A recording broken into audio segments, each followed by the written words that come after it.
This week, we put a pin in the 90s and get back to some incest as we discuss the 1989 no fucking idea what this thing is supposed to be pin. Great is what it is.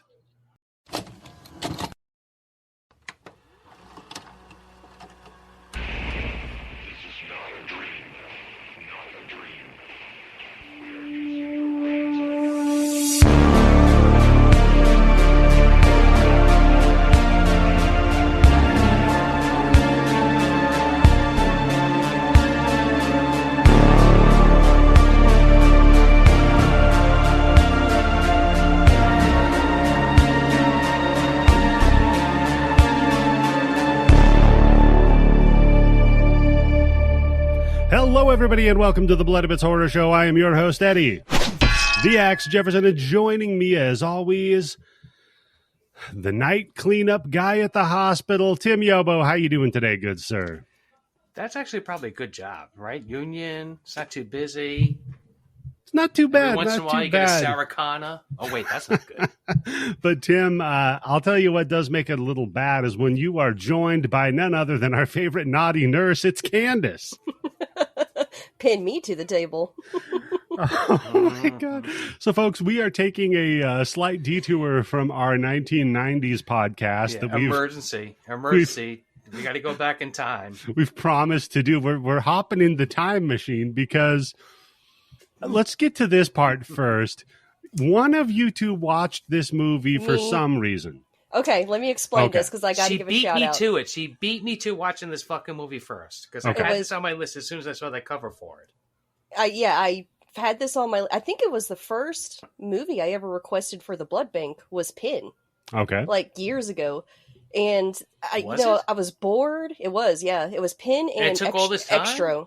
Yeah, it took It took so long, and it's just been on my to watch list, and I got around to it, and then Red047 on Twitter and Instagram tweeted that he was watching it. And I was like, you know what? I'm going to watch that tonight. I always meant to. And I've never been the same since.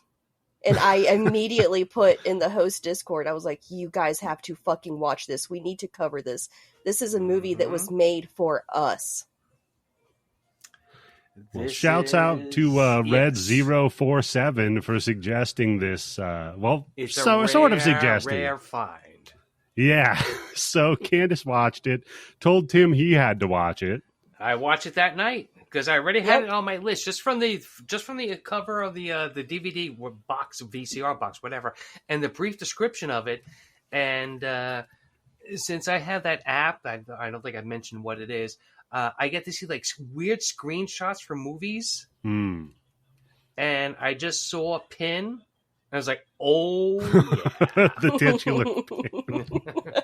You just saw the titular pin and you're like, oh, I got to watch this. It's fucking like, Mr. Body. What's not to love? James Woods. Come on. I want to see James Woods, a fucking mannequin. Yeah. So, man. Yeah, you guys said that. And then I was like, you know what? I'm not even going to watch it. Yep. I'm not. I'm just going to say yes. Because Tim and I were both like, you think it cannot get better, and it does. Mm-hmm. It goes places you were not expecting. Oh, and speaking of going a place nobody expected, Candice. Mm-hmm. What have you been consuming, my friend? You know what? You guys can say anything you want about me on this episode because I am so happy. I am incandescently, irredeemably got ghosted happy. Last night. I did. I got monomarthed and ghosted last night. And let me tell you, it was the best fucking thing of my life. It was so fantastic. And if my voice sounds, I don't know, scratchy or out of it, it's because I screamed and sang and danced and punched and jumped for 3 hours straight. I'm fucking exhausted. Who'd you punch and who'd you jump? Did you jump that old man next to you? No, that's who I punched. She was fist pumping. Well, I was throwing up the horns, you know? It was fucking a monomarth, man. God, they were so good. It was so funny because it was my second time seeing a monomarth. I've actually met them before. I dated a guy who was in a band that opened for a monomarth, so I actually knew them. because he was in a band that opened for them, or because you were just like into him and it just turned out to be a happy accident? No, I never had listened to them before, and really, they're not one of my favorite bands. They're good. They're very good. They're very good Swedish death metal. So if you're into that, definitely check out Amon Amarth. And they even introduced themselves. They're like, most of you have no idea who we are, which is true because everybody was there to see Ghost. But that's funny. I guess, is it like a different crowd, you think? The death metal and the Ghost crowd? Yeah, Ghost is, I wouldn't even call it metal. It's classified as metal, but it's really not. Especially if you compare them to Amon Amarth. I'd say they're more like, I don't know, here's rock how and bad roll. I am. I thought you were talking about the same person last night. I thought that was like the lead singer of Ghost. No, that's Tobias Forge. Oh, that's right. Oh, sorry. Yeah. Oh, man. I was talking about before we started recording, like, I'd never seen a Ghost concert. I haven't been to a concert in 20 fucking years. And the dude next to me had seen... What was the last concert you saw? 311. Well, no, that's not true. I saw Mastodon and Shadows Fall. That was the last concert I saw, and that was like 2009, I want to say. Okay. Yeah, that's a little while ago. And then, Is that a concert or is that a show? And then I got knocked up. And so my concerting days were over. At that concert or at that show? Out in the porta potty, Tim. It was the next year. Oh, that's a porta potty baby. Porta potty baby. Okay, so what would you say was the highlight of the concert for you? Oh, when they played my favorite Ghost song, Year Zero, that's when I really went off. And that's when the dude was like, I can't wait to brag to people I got beat up by a 30-year-old. Because I was fucking swinging. I was screaming, Hail Satan. I told you, man, I went to 11 and I did not stop. Man, Candice, you took so many pictures you were posting on the Discord. Why don't you turn the camera around? I want to see a video of you throwing up the horns, smacking some 30-year-old in the fucking head. Or wait, did he think you were 30 years old? No, he thought I was 30 years old. Well. That was the dude. He kept trying to make it less creepier and creepier. He kept aging you up. Yeah. He started off with hey, you look like you could be 19. Oh, yeah, no, wait, hold on. Now that I talk to you, you sound like you're mature enough, like you to be 30. Yeah. You're like an old soul. Yeah. Oh, man. Yeah, it was incredible. And, well, I only took those little clips because I was just doing it just fast enough to just show how cool it was. And then I was continuing to enjoy myself. See, that and boy, did I enjoy myself. Oh, my God. I cannot even begin to tell you how amazing it was. And let me tell you, Eddie, you saw the Arch Enemy and Cradle of Filth combo. Yes. This was up there. This was past that. Wow. It was, I've never seen, like, Tim's been to huge concerts before. I have not. And they had, like, the pyrotechnics when Year Zero was playing. They had, like, the flames shooting out. And we're all screaming, Hail Satan. It's definitely adds to the show, yeah. Oh, yeah. Oh, God, it was so good. I tell you, I just lost myself. I just fucking gave myself over to the music and I just let it all out. And it was so much fun. But I don't think I have the stamina for it for another, like, 2 years, maybe. Candice, isn't it the worst part getting out of the place once the show is done? Oh, my God. Oh, that sucked. Because at that point, yeah. I was so nervous and excited to go to the show, I hadn't eaten that day. And so I was doing all of this and I had not eaten. And so by the time it was done, I was like, it's probably not safe for me to drive because of my low blood sugar, but I got to get home. So wait, hold on. What were you smoking? Because you had to be smoking something. Yeah, right? yeah. Nothing. What? I had to drive myself home. Oh my God, you fucking wasted this concert. I don't want to hear about how this is the greatest concert ever. Because it would have been 1 billion times better if you were fucking high. But Candice, have you ever seen Ghost on weed? Oh, God, I wish, man. There was plenty. Come on. This was so weird. Of course, the place reeked of weed. Everybody was bad smoking weed, right? Yeah, bad weed. And then every once in a while, I would smell my old perfume. It was so weird. I was like, am I having a stroke? What? Bad weed was your old perfume? No, it was B.O. No, Sun, Moon, Stars. It has this, like, sweet vanilla smell. Yeah. It was that old man sweat mixed with his cum. Like, and I was my like, old perfume, old man sweat and cum. I was like, oh my God, I am 18 years old again because I smell my old perfume and bad weed and Amon Amarth is playing, and I'm losing my fucking mind. I was like, this is awesome. Know what? That is true, because I think your sense of smell brings you back more than just about anything else. Yep. You can smell something, and that's in an instant. You're back 30, 40 years. So I've dedicated myself to Satan again, because I'm on the square. That's good. I'm on the level. I bend my knee to the devil. Well, you know what? The forces of darkness welcome you, Candice. Thank you. There's always room. The water's fine. Did I ever tell you guys that my biological mom dedicated me to Satan? That's good. Wait, hold the fuck on. Wait a second. First we get the fancy story, and now we're getting the Satan story? Yep. You should write a book about my fucking life. It's true. I actually forgot about it until I was like, you should write a country song about your life. What are you talking about, Candice? I was like, how many? Fancy. How many of these kids become Satanists because of Ghost? And then I was like, oh yeah, that's right. I was dedicated to Satan when I was born. I mean, so your mom was a Ghost fan. She was just crazy. She probably at that time she was in the Black Sabbath. So 85? Yeah, man. 85, yeah, they were still... Or just Ozzy. They're pretty big in 85, man. Well, no, you're right. You're getting Ozzy into the never Ozzy. got anybody into Satanism, no. No. Yeah. He always had a lot of weirdly, like, Christian imagery with the crosses and shit when he went on his solo career, yeah, you know? and I got my merch. Of course, I was allowed to get one Oh, that's thing. what I wanted to ask you, Candice. Yeah, I'm curious. What did like a T-shirt or what was a beer or something? Even if you weren't doing it, how much did that cost there? I don't know how much the beers were. I didn't even look. The T-shirts were $50 for a concert shirt. Yeah, no, hold on. That's about right. Yeah, $50 a T-shirt. 50 maybe now?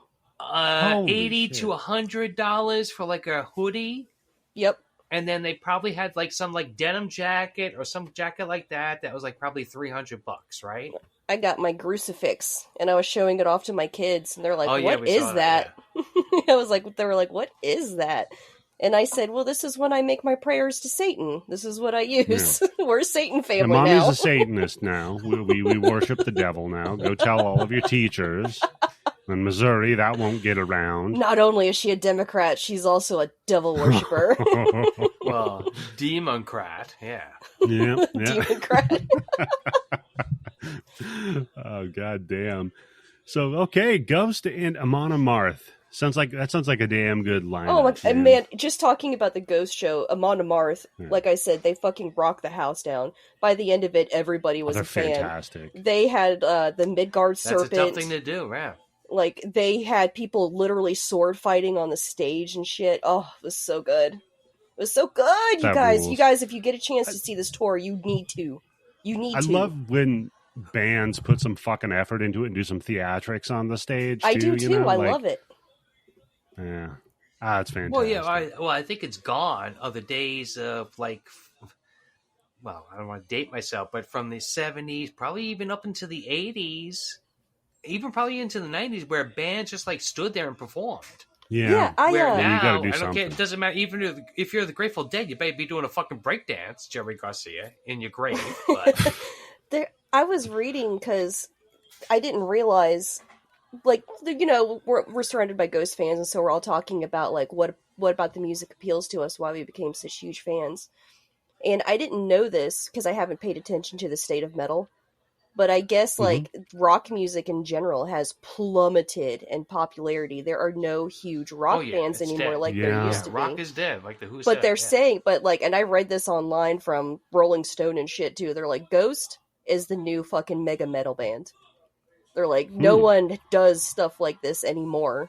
They're with the theatrics. Well, are they the new ones or the only ones? The only ones, I guess. Yeah.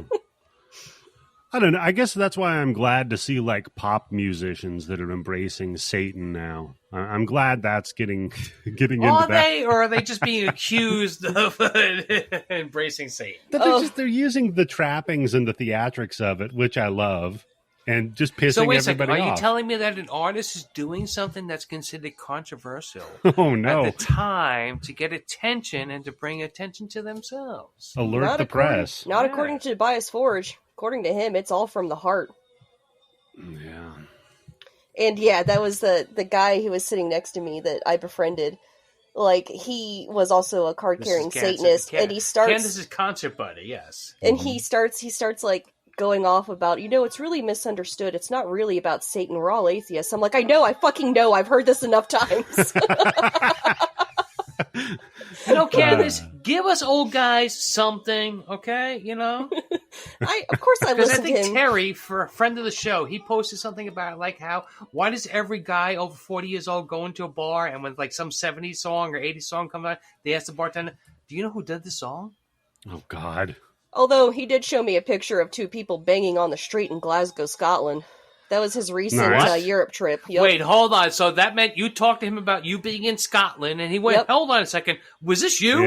Yep. Tim, I like it. You pieced it together. Yeah. Oh, I've been to Scotland, too. Take a look at this. Yo, this is Satan is giving us a message here. Yeah. Hey, listeners in Glasgow, Scotland, if we have any, let us know if people regularly have sex in the streets, because I have videotape evidence. Are you kidding me? I don't know Glasgow. All the time. Oh, that's not the right angle. Oh, Glasgow. Yeah, I don't know about Glasgow. That's the thing. My metrics never break down where specifically. I just get countries. But we have Scottish listeners, of course. Well, I know we have Scottish listeners. Yeah. Yeah. Because they're cool. So next time, what's his name? David, right? David from Scotland? Yeah.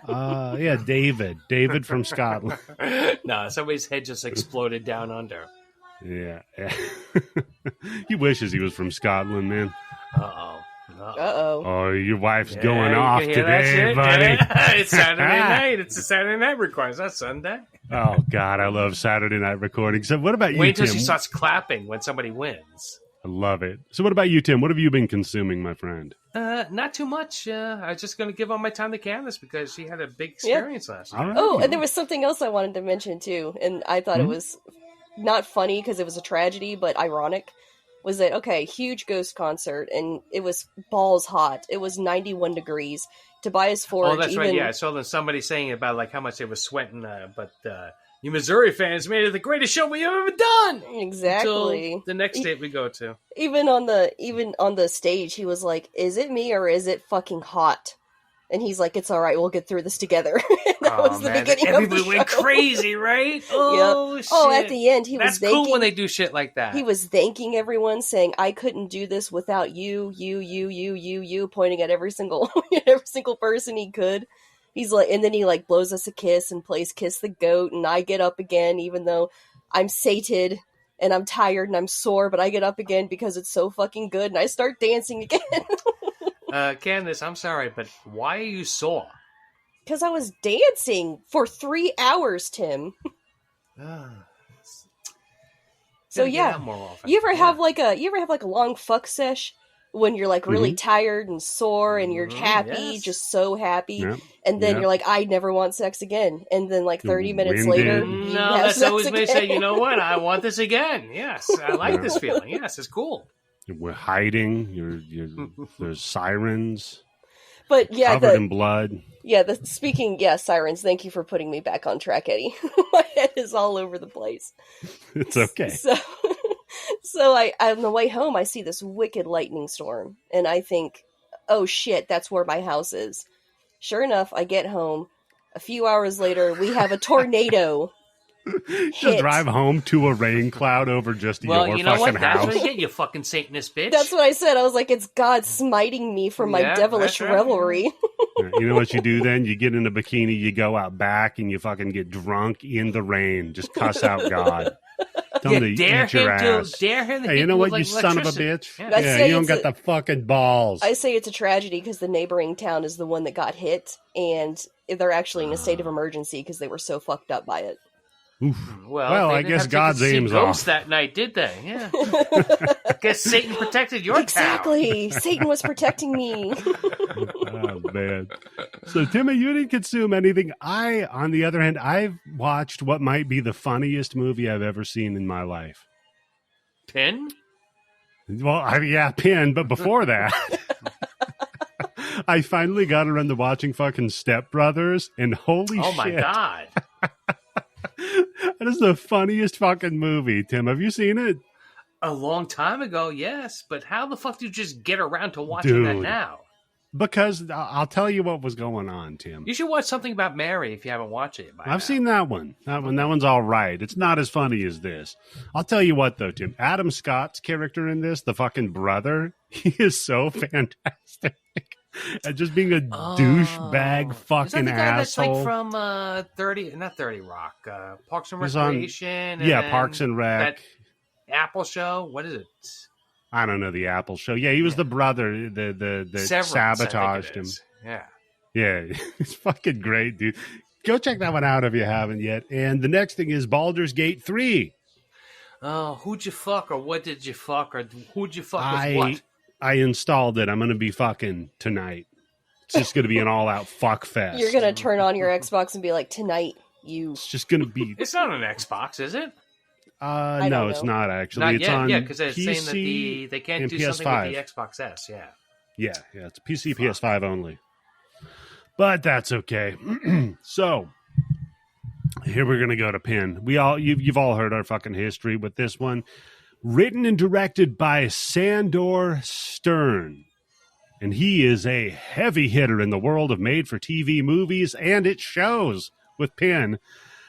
Also, he wrote the screenplay for the Amityville Horror. Really? Which I found fascinating. I honestly thought that when it had the director's name on there that it was a pseudonym. Nope.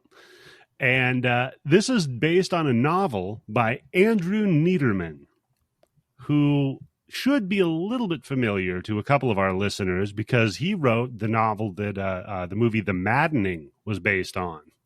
Yeah, he's one of the paperbacks from Hill. That's why I wanted to watch the movie Pin, because the book Pin is notorious among like retro horror fans because it's so difficult to find. And he was, really? And Tim can go into more history of Niederman, of the writer, the book. Yeah, go for it. Who, me? Yeah, you sent me a thing. I sent that for you, Candice. I was like, hey, here you go. Here's some information for you to talk about on the show. That's not what you said. No, all I said is now this movie makes a lot more sense once we found this guy turned out to be the ghostwriter for V.C. Andrews. Yep. Flowers in the Attic. Exactly. Yep. Okay. Yeah. Also wrote Devil's Advocate. Yeah, also. That's his first credit, yeah. Man, those retro 80s paperback pulp novels had so much incest in them. Read anything from William Johnstone. He's famous for his Western novels, but he wrote a lot of these pulp novels around the same time period, and they all involve dads fucking their daughters. Every damn one of them. Or fucking Bigfoots. Dads fucking Bigfoots? That and Bigfoot's fucking the daughters, and... yeah, so read Niederman and read Johnstone, and yeah, there's a lot of them. They all have incest in them somehow. Yeah, so if you want to read some incest fiction from the 80s or 90s, there's your hot tip on that one. It's incredible how that shit's never gone out of style. Oh, incest will never go out of style. It's incestual style. It's always going to be a taboo. So I just remember because my grandmother and both my aunts had this book individually. It wasn't like one of them bought the book and passed it on. All three of them had the book in their fucking this book? quote unquote library. No, Flowers in the Attic. Oh, okay. I was going to say if they both had Pin, I'm like, what the fuck are we even talking about? I want to talk to them. Get them on the fucking horn, Tim. Jesus. Yeah, good luck with that. You're going to need ashes. Ashers and a Ouija board. All right, so starring David Hewlett, who was Leon, and fantastic actor. Am I the only one? He's a great actor.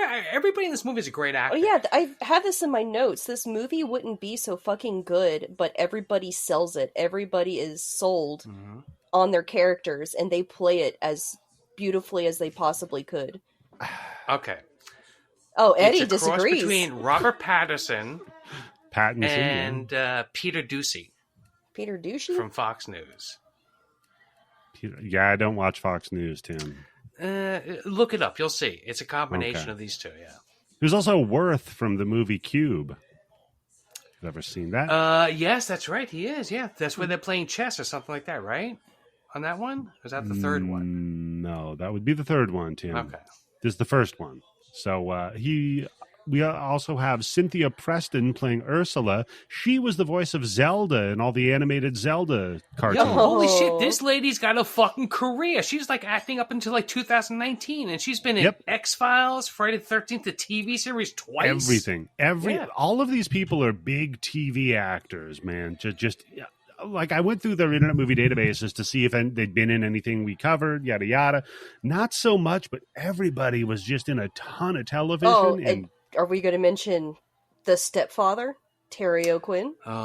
Did this get him the part for the stepfather? Because I think this was before Stepfather came out. No, Stepfather was earlier, I'm pretty sure. Yeah, we're getting right to him. Terry O'Quinn, who played Dr. Linden.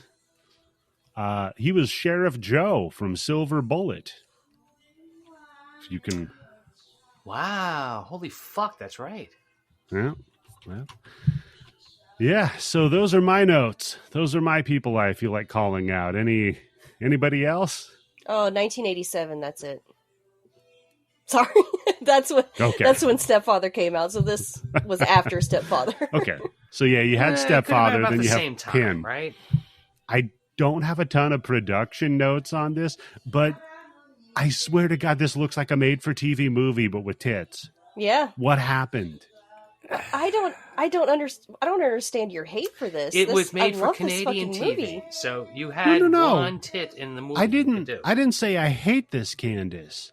It's fascinating to me because at any given moment, the turn that it takes, you could not have predicted. No. And you can't predict anything in this movie. The first time I watched it, I was like super high, so I was like, "What the fuck is happening?" I am texting everyone. And then the second time I watched it, for the episode, I was sober, and I'm like, "This movie is actually kind of beautiful." Like there's something about it. It's got this quality. You know what? It definitely benefits from a second watch. Once you see everything, you know what's going on, and then you start paying attention to the other stuff. Yeah. And are we going to do a grind bin thing here where we're like, hey, you know what? Stop the podcast, listen to the show. Yeah. Stop the podcast. Stop the podcast, listen to the show, and then watch the movie. Stop the podcast, listen to the podcast. Stop it again when you get to this moment. Listen to it again. Get caught in an endless loop where there's nothing but this podcast and the madness that's just clawing and echoing at the cavernous corners of your mind as you descend into just complete and sheer insanity. That's a good idea, Tim. Or watch the movie. Or pause the podcast and watch the movie, because if nothing else, it deserves a watch. That's for goddamn sure. Yep. Okay, so we start with 4 kids staring at a man. By the way, in the they can find it in the blood bank, right? Absolutely. Oh, fuck of yeah. course. Everything we cover is in the bank, man. And wow. So we started with 4 kids, right? And they're just like staring at a man in the window of a house. And is there a brunette in this movie? Because I'm pretty sure everybody's blonde, or they have light brown hair. The lightest of light brown hair. All 4 of these kids are blonde. I was like, what are the chances that you have 4 blonde boys who hang out together? So you're saying this might be a secret village of the damned? Oh, could be. That's how he gets it to move. That's how he moves Pin. Oh, you know what? It all makes sense. Yeah. But no, this is not a village of the damned scenario. It's so much worse. So they're looking at this. They're like, oh, I heard that's just a dummy. No, I heard it's a dead guy. And the other guy's like, that's just a dude. Quit being a pussy. And they're like, all right, well, you're not a pussy. Go up there and say hi to him. So the kid... It's like, all right, fuck it. Gets up. He starts like dancing his way up there. He's like waving and yelling at it. Hello, weird thing up in the window. And I'm like, all right, okay, we're gonna get like a Rear Window style. Like this is a guy who watched some bad shit go down. Mm-hmm. That makes sense. Uh-huh. So this kid climbs up to the window, looks in at what appears to be like a dummy. It blinks. And then they all just fucking run away. Yeah, you would too. Yeah. And then now cut to 15 years ago. Yeah, that was modern day. I'm like, good. But I'm glad I saw that opening. I think one of the things that gives this movie its kind of dreamlike quality is the passage of time is never delineated except for this time. After that, they might they, give the occasional age, but after that, they get real general. They never say exactly how much time has passed. They never say exactly how old anybody is at the moment of the movie. But no, I think at one point we find out that she's 15 years old. Yeah, right? But that's in the beginning of the movie. After the 15-year flashback. Yeah. Because well, no, it's a little after the beginning of the movie. Yeah, okay. You know what? Let's not get into timelines here exactly because it gets very difficult. So, we cut to 15 years ago, and we see some kids, right? And they're standing on like stools that have their names on them. Yeah, and they're wearing these gigantic napkins and eating plates, and they're perfectly synchronized what they're doing. Ugh. It's creepy. Have you ever had like a friend whose house was like this? Was like a fucking like a museum? That was my house growing up. Oh, the plastic furniture. When I saw that fucking plastic covering the furniture, I got flashback to so many of my friends' houses. Yeah. Ugh. Vinco's parents all over that fucking plastic furniture. So Candice, your family was that family? They were clean freaks. My mom was a clean freak. She even had a room that literally no one was allowed to step foot in because it was just for show.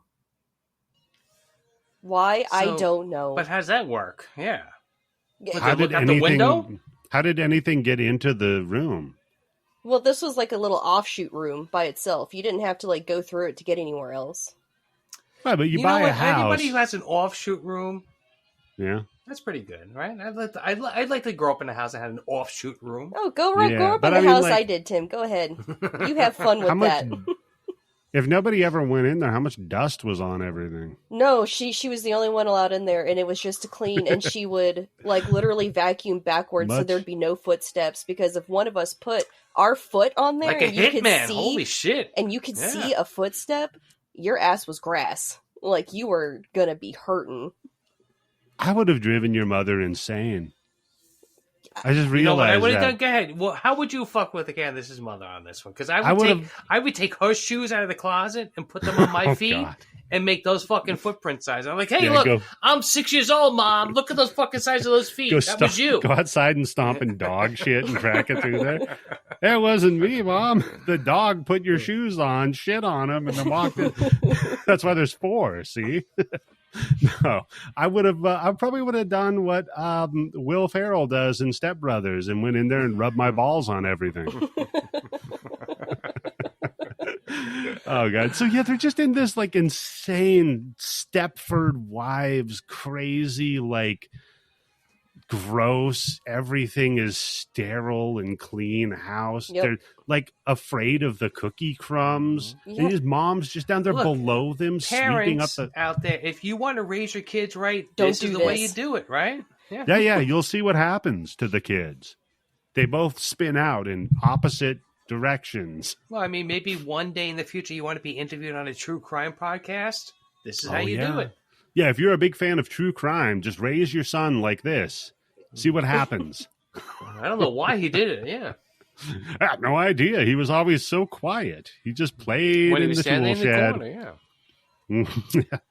So, the moms that they're just sweeping it up, like the little alphabet thing, that they go to say goodnight to their dad, who is practicing. Is she the kind of mom that washes your one sock like every day?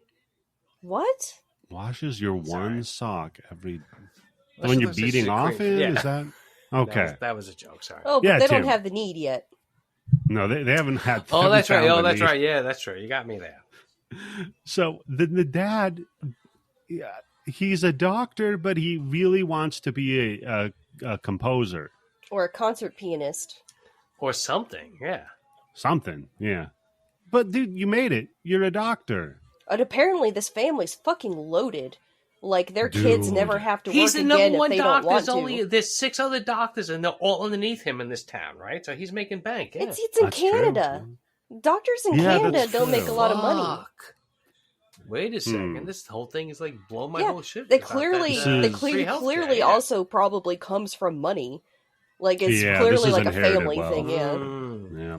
Oh, he's doing this thing because he wants to be a doctor. Exactly. Yeah, he wants the prestige. Yeah, which is probably a better doctor.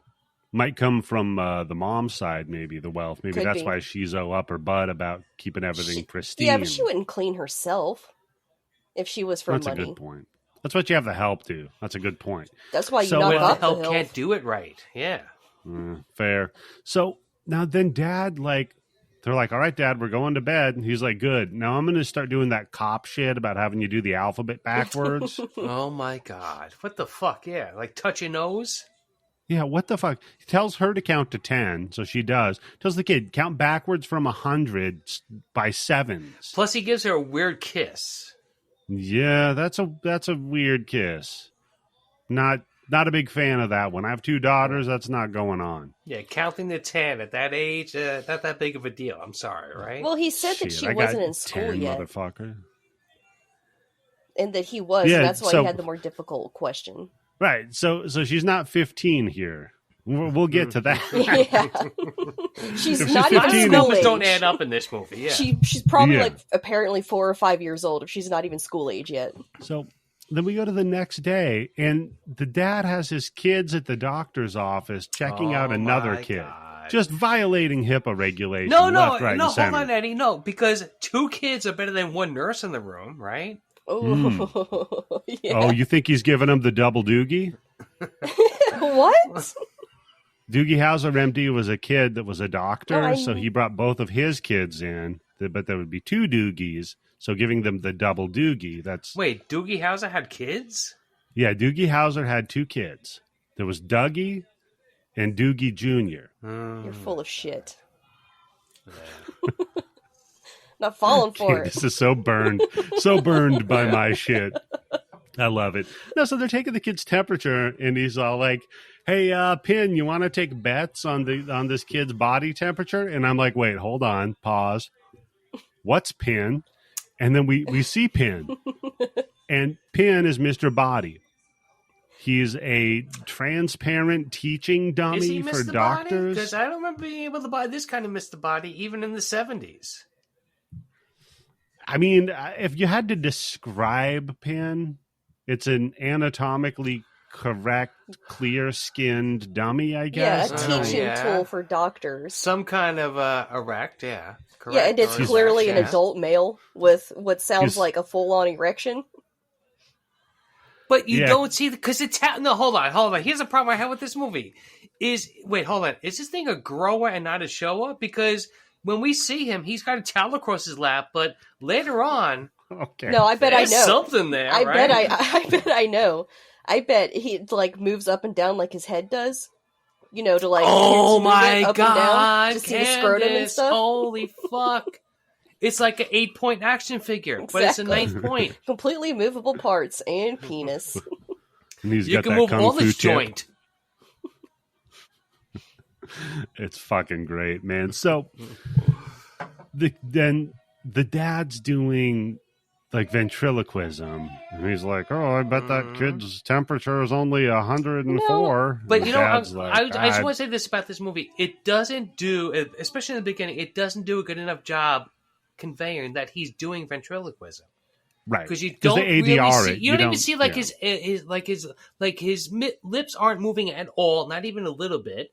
You don't see his Adam apple going up and down. Yes, you do. You Right, see like his right. Or anything chin like that. tremble. Like you can see his throat moving.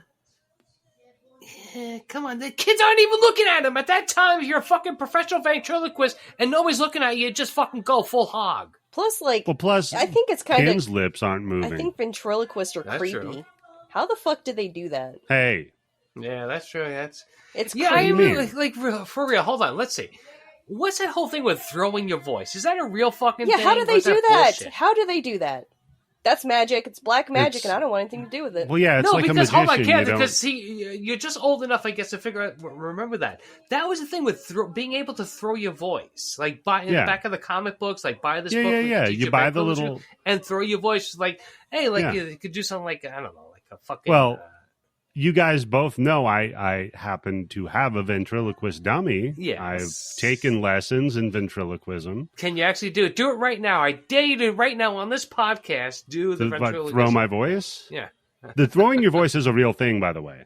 How? No, it's bullshit. It's bullshit. You don't know how you do it? All you have to do is you kind of puff your cheeks out a little bit so that it creates almost like an echo effect inside of your mouth. And then you just don't really project in the same way that you normally would. You kind of project from the side of your mouth. I'll show you real quick, okay?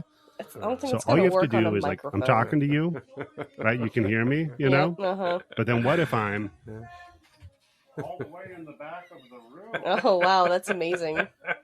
See? Yeah. It's pretty good. Sploosh. And you'll notice. So wait a second. Nobody notices when some motherfucker puffs his cheeks out like he's blowing a fucking saxophone going crazy, and then all of a sudden we hear a you voice don't 5 puff feet your away? cheeks out like fucking like that You're not crazy. dizzy Gillespie? No, you're not dizzy Gillespie or Gillespie. Gillespie, I say. Come on.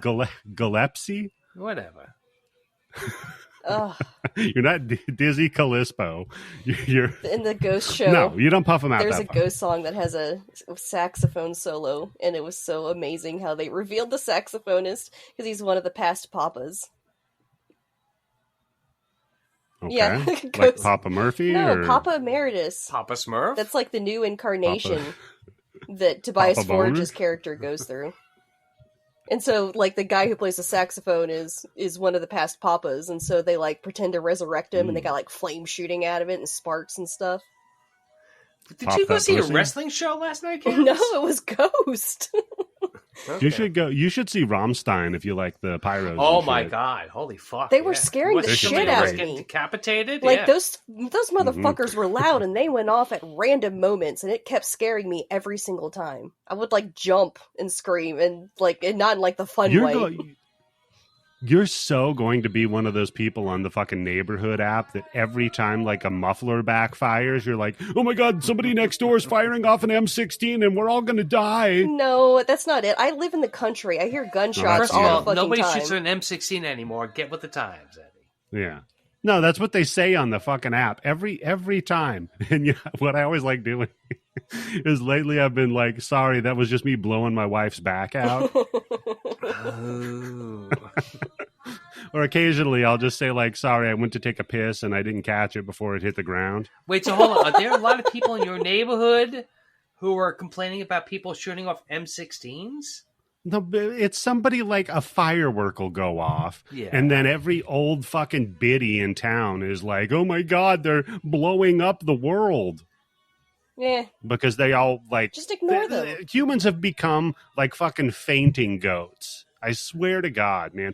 I saw at the skateboard park, I saw 2 teenagers wearing hoodies and they were walking around. Eddie, you act like that's something new. Like people haven't been No, it's not something marginalizing and new. stereotyping people.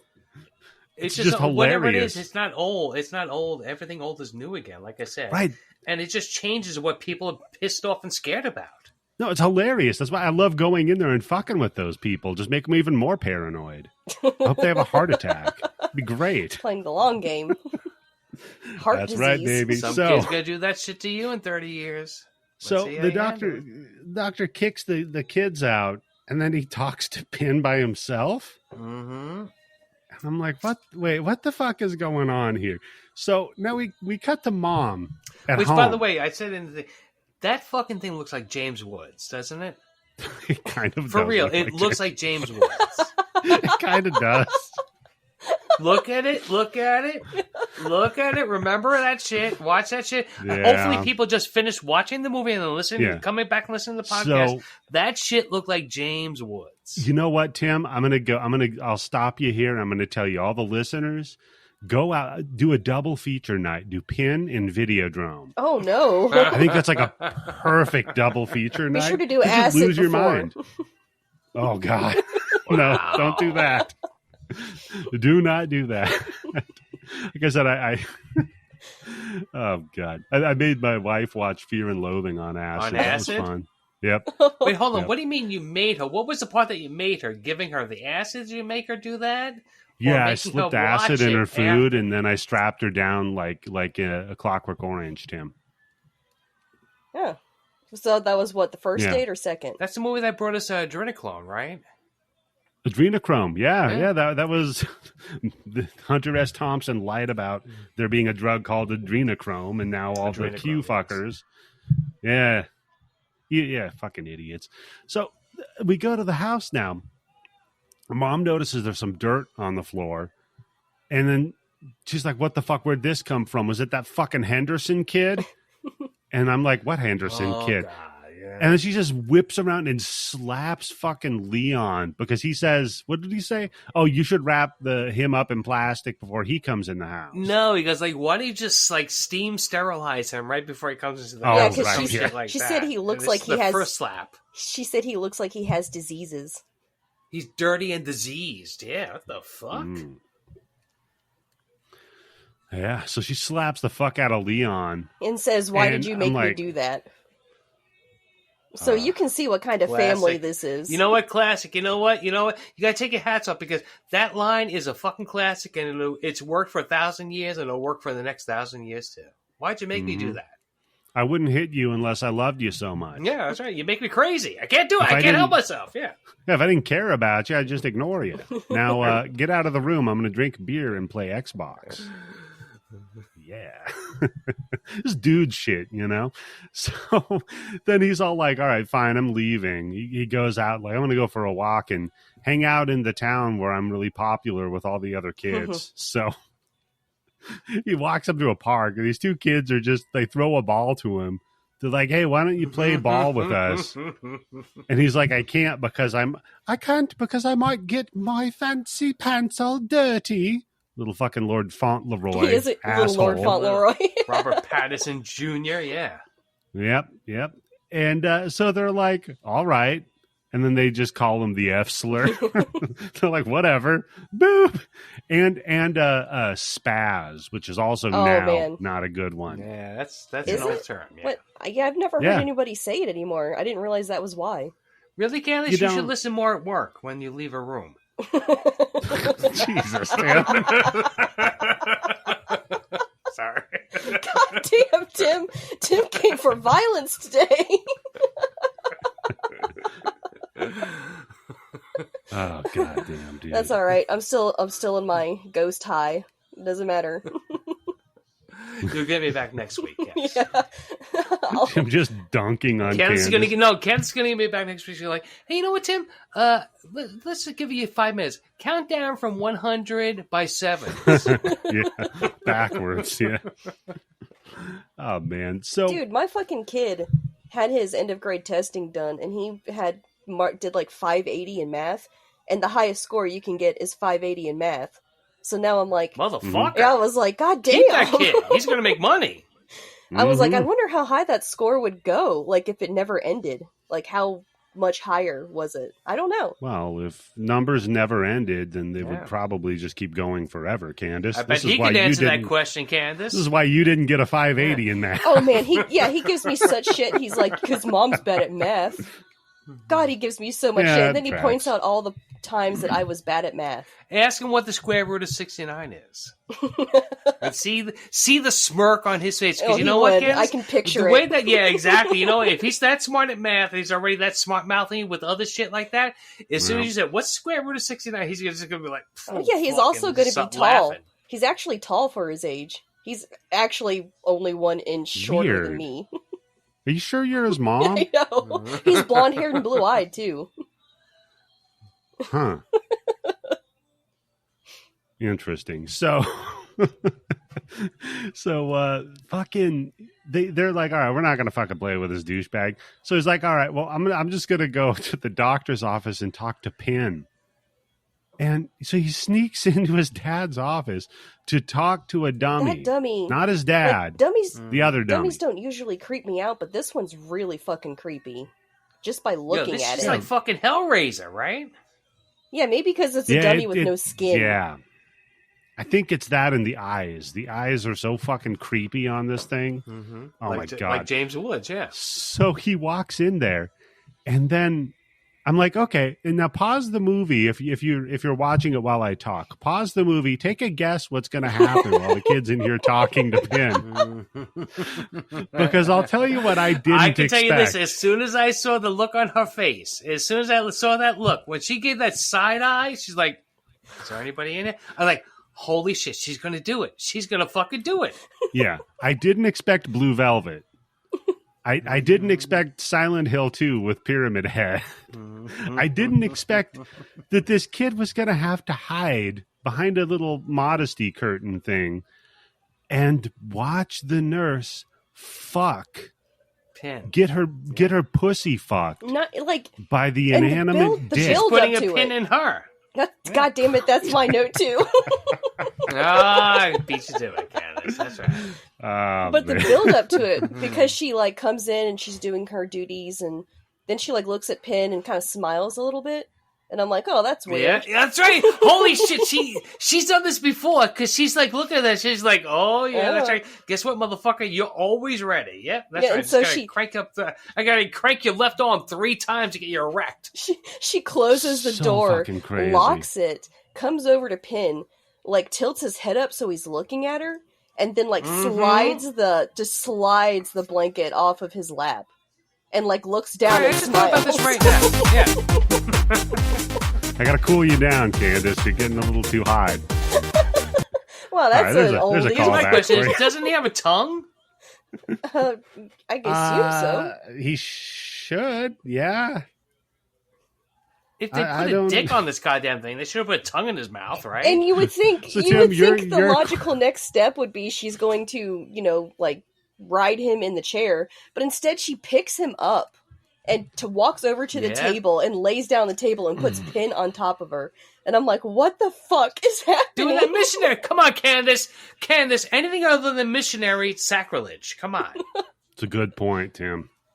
Then she gets up, she licks her fingers, smacks his ass. Yeah. Says, sticks stay the finger golden, up his ass. Says, stay golden pony boy, and leaves the room. And the boy is watching all of this. He sees everything. Traumatized. No.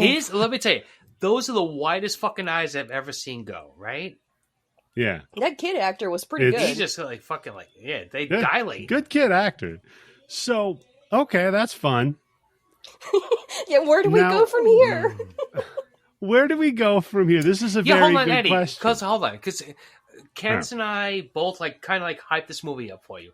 At this point, what are you thinking when you're watching this movie? Because Candice, we both agree we love this fucking movie. It's incredible. Oh, yes. So getting Eddie to watch this movie off the bat, breaking the rule about the 90s, going back into the 80s, because we argued so hard about it. Point? Yeah, we pushed this movie. Yeah. No, so when we get to the nurse fucking the inanimate doll that the dad uses to weirdly parent his children. And the kid watching it also, by the way, not just her fucking it, the kid watching it. And that's like where we're going with the movie. At this point, I'm like, you know what? Fuck it. I'm in. Exactly. I'm in. This is all it took. I'm in. That's when I started texting. You know what? I was in when he was just fucking talking to it by himself. That was enough for me. I'm like, okay, this kid's out of his fucking mind. This is going to get good. Yeah, because you know what I think like about this movie is because it gets to a certain point where you're like, oh wait, hold on a second. All right, Pin isn't. All right, and spoilers alert because you haven't watched the fucking movie by now, motherfuckers. Watch a goddamn thing because right now I'm going to spoil the shit. Pin isn't real. Nope. Right? No, Tim. Of course he's not real. He's a fucking dummy. There are a lot of people who argue that Pin is real. Well, okay. No, that motherfucker! I tell you, that car scene that got me because I was high when I watched this movie too, Candice. Because every once in a while I like to get high, and it just worked out that I watched this movie at the same time. I was like, that motherfucker did it. Yeah, that's true. Yeah, you do wonder sometimes. So, do you think Pin was shooting his shot with every nurse that walked in there? Hey, toots. He was doing the old Boomhauer approach, as if you wait, hit hold on a 100 second. Do you think that when that nurse came out of that room, she's doing that "I just got laid" hum that comes back in the library later on? Yeah. Oh God. This is where I have in my notes 10 cc's, baby. This is what I'm going to do to the Me6 bot in Discord. Oh no! Yeah, the Me6 bot in the Discord was being nice to Candice, and she's not used to that. Loving me, and would not listen to Eddie. She's fallen Eddie, in love with which it, was the funniest shit in the world. Good, They learn quick. So, all that shit about like the computers like taking over the world. No, you know what? AI decided, let's listen to Candice and not Eddie. The good thing is I can delete it. You already deleted it from my life. Why don't you, hold on, Eddie, why don't you type into the AI thing, I can delete you at any moment, right? Yeah, that's what people were doing. They downloaded that AI girlfriend app, and then they immediately were abusive to it. I could break up with you. Yeah, that's right. Yeah, no, I'm going to delete you. You neg the fucking AI, your girlfriend. Yeah, you not can even do that. anything you want, but you neg her. It's extortion, not even negging her. It's being like, look, bitch, either figure out how I can download nudes for free, or I'm going to delete you. What? You just got to go on fucking Google to figure out how you download nudes for free. I don't know, whatever. Figure out something that you would want it to do, and then you extort it. You're like, I'm going to delete you unless you do that. That's what people were doing. Is making the AI cry, and then people were getting pissed. Did anybody learn anything from The Sims? Once you could put a sim in a room that didn't have a bathroom and no doors. Didn't anybody learn?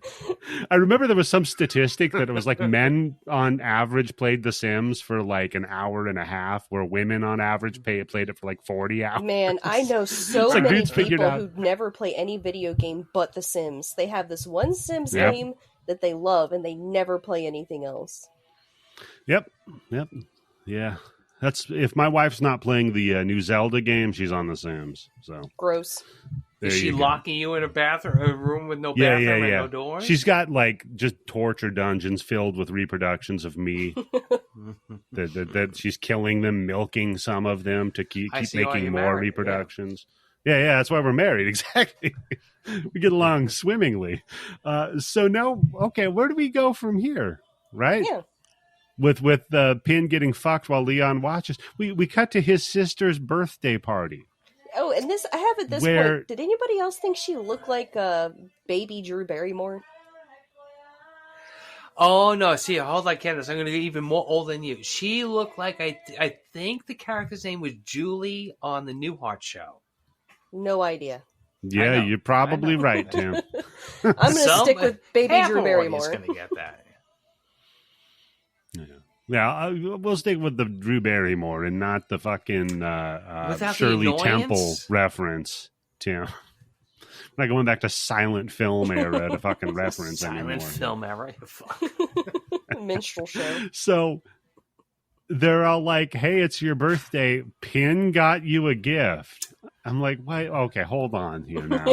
Like, they're really working hard on these kids that Pin is real. He has rules about how you interact with him. He sends gifts to the children. Is this like Dogtooth? What the fuck is going on? Yeah, I think it is, Tim. I mean, this is how you get a bad boy bubby. Yes. Right? Doing this kind of shit. We're in that territory right now. So I'm like, okay, they're having a nice little thing. And then they gave her, because they like Pin gave her like a little gift, It's kind of like the weaning your kids off of Santa. You just have Santa give him progressively shittier gifts. And then eventually she gets a music box ballerina, right? Yeah, Pin gives her the only gift we A, see, or B, have any interaction with. No, that's not true, because we see gifts that Pin has given her over the years later on in the movie. No. I'm saying that there were two gifts, one from the parents and one from Pin. What was the parents' gift? No idea. I don't remember.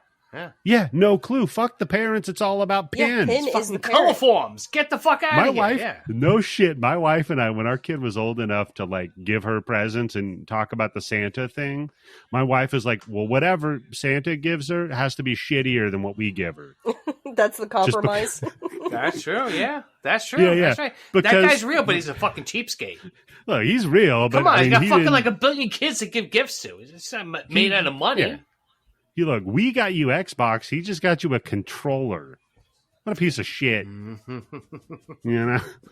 We always got a big time Santa, So then they're in the sister's room. That's actually a good fucking idea. For real. I know. It's very good. You're cucking Santa right there. That's right, yeah. It's kind of like, fuck Santa. Yeah, he gets me something, but Dad, he's where it's at. So... okay, that's a fun little birthday party. So, we're going to go back to her room and the kids are playing with the toys, right? Oh my God, this fucking shot where he is laying in the bed and he's playing with the ballerina in his lap, okay? The scene that turns around. Mm-hmm. And then when we see what she is reading. What's Ursula up to, Tim? Holy I think she went to Yobo Mart to buy a magazine. She went to my Catholic school and she bought that magazine off me for $5 when I bought it for 75 cents. That's right. Let's go. Yep. She's just reading porn. And she's like, look at these tits. What I have written down is, she's looking at a skin magazine. It's not porn at that time, right? I mean, if her mother found it, what do you think she'd call it? It's showing a woman's breast. Yeah. Yeah. Not exactly what you want to be doing while you're laying in bed with your brother. Or while he's got a ballerina like spinning around on his crotch. Yeah. Or when you're a very small child. Yeah. And so then she's all like, look at her boobs. Her boobs are cool. I wonder if mom's boobs are that cool. And he's like, gross. What the fuck? And I'm like, yeah, I agree with Leon. Then she's all like, I hope my boobs are big like this. The last time we're going to agree with this guy, yeah. Well, not the last time. Because then she calls Pin a dummy. He's all God, like, yes. Take a look at this fucking gift Pin gave you. Also, fucking ingrate. Also, he was pissing her off because he said that her friend was fat. Her friend Marcia. Put a pin in that as well. Because like she'll come up later in the movie multiple times. Yeah. Jesus, Marsha. Put a pin in Marsha. Go. Yeah. I like Marsha, man. She seemed like she was pretty cool. Yeah, every guy needs a Marsha in their life, in their teenage life, right? Yeah, she was a good girl. So, he just fucking reaches back, pimp slaps the sisters. Whap! He knocks her out of the bed, doesn't he? Dude, he knocks her fucking goofy, and she was already a 5-year-old reading porn, so that's not too far he's smart of a at knock, math, and she's smart at reading comprehension, so... Yeah. He's all like, here's... What's 5 plus face? And she's like, I don't know. Whack! So mom hears them having a tussle, comes in. She tries to hide the magazine behind her. Just hold that shit in front of you. Just turn it around and hope it's a cigarette ad on the back of it. Yeah, right? And mom's Chef like, probably knows. What? You kick it under his bed because he just slapped you. And you'd be like, look what this dickhead was looking at. I caught him. I said I was going to tell you, and he slapped me. Oh, shit. That's right. Just blame it on the brother. Yeah. No kidding. Nobody's... Oh, fuck. Well, no mother's going to believe the fucking daughter or going to believe the daughter's lying about the brother with the skin mag. But the daughter has a weird thing about lying. Yeah, both of them do. Neither of them lie, ever. Yeah. Ever. And we find out why because of Pin. So... Then they're like, all right, well, the kids know about sex, so now we better explain sex to them because we're parents, and that's what parents do, right?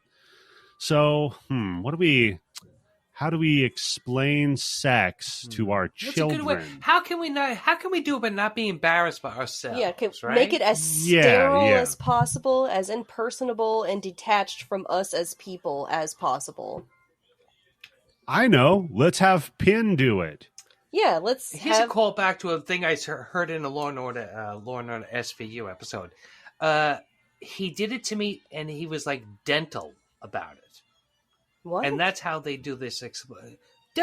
Very, just cold and just like cold just medical, procedural. Okay. Yeah. So Pin explains sex to the kids, and he's like, "Look. It's not fucking rocket science, all right? There's a subtract and an add, right? You got a dick, she's got a hole. You put the dick in the hole. You're gonna have these urges. You're gonna have these needs, and it's perfectly natural, and it's actually necessary for the human race. Mm-hmm. So he's like, look at your sister. Otherwise, I want to be a little Pin. I was born a little Pin. Because my Pin mom, my Pin dad had sex, which is perfectly natural, and that's how I'm born here. And I'm talking to you about having sex. But let's not explain prophylactics to the children. Right. Well, I mean, he is made out of rubber, Candice, so... Oh, he wouldn't even think to worry about it? Yeah. Yeah.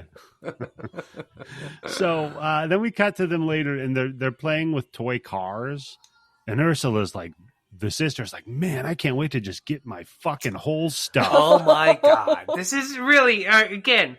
At what timestamp are we on this movie where it just keeps going like my mind is blowing, keep going and keep going? What the fuck is going on? And I'm like, what the fuck? This 5-year-old is just like wanting to get fucked. What the hell are we talking about? The need. No, she don't want to get fucked. She feels the need. The need for the need, all right. Speed? No. Yeah, because we flash forward to high school, and it turns out Ursula's just been throwing puss all over town. She's getting balled in the back of a shitty car outside of the high school. To the degree hold on. She's fucking everybody in that school. Literally except for everyone one guy. Except him. Hold on. No, for one guy. Because that's the guy who writes on her fucking locker. Yep. And then Because why give up that fucking free pussy? Come on. So yeah, Leon catches the hey, Ursula's good to go shit that was written on the locker.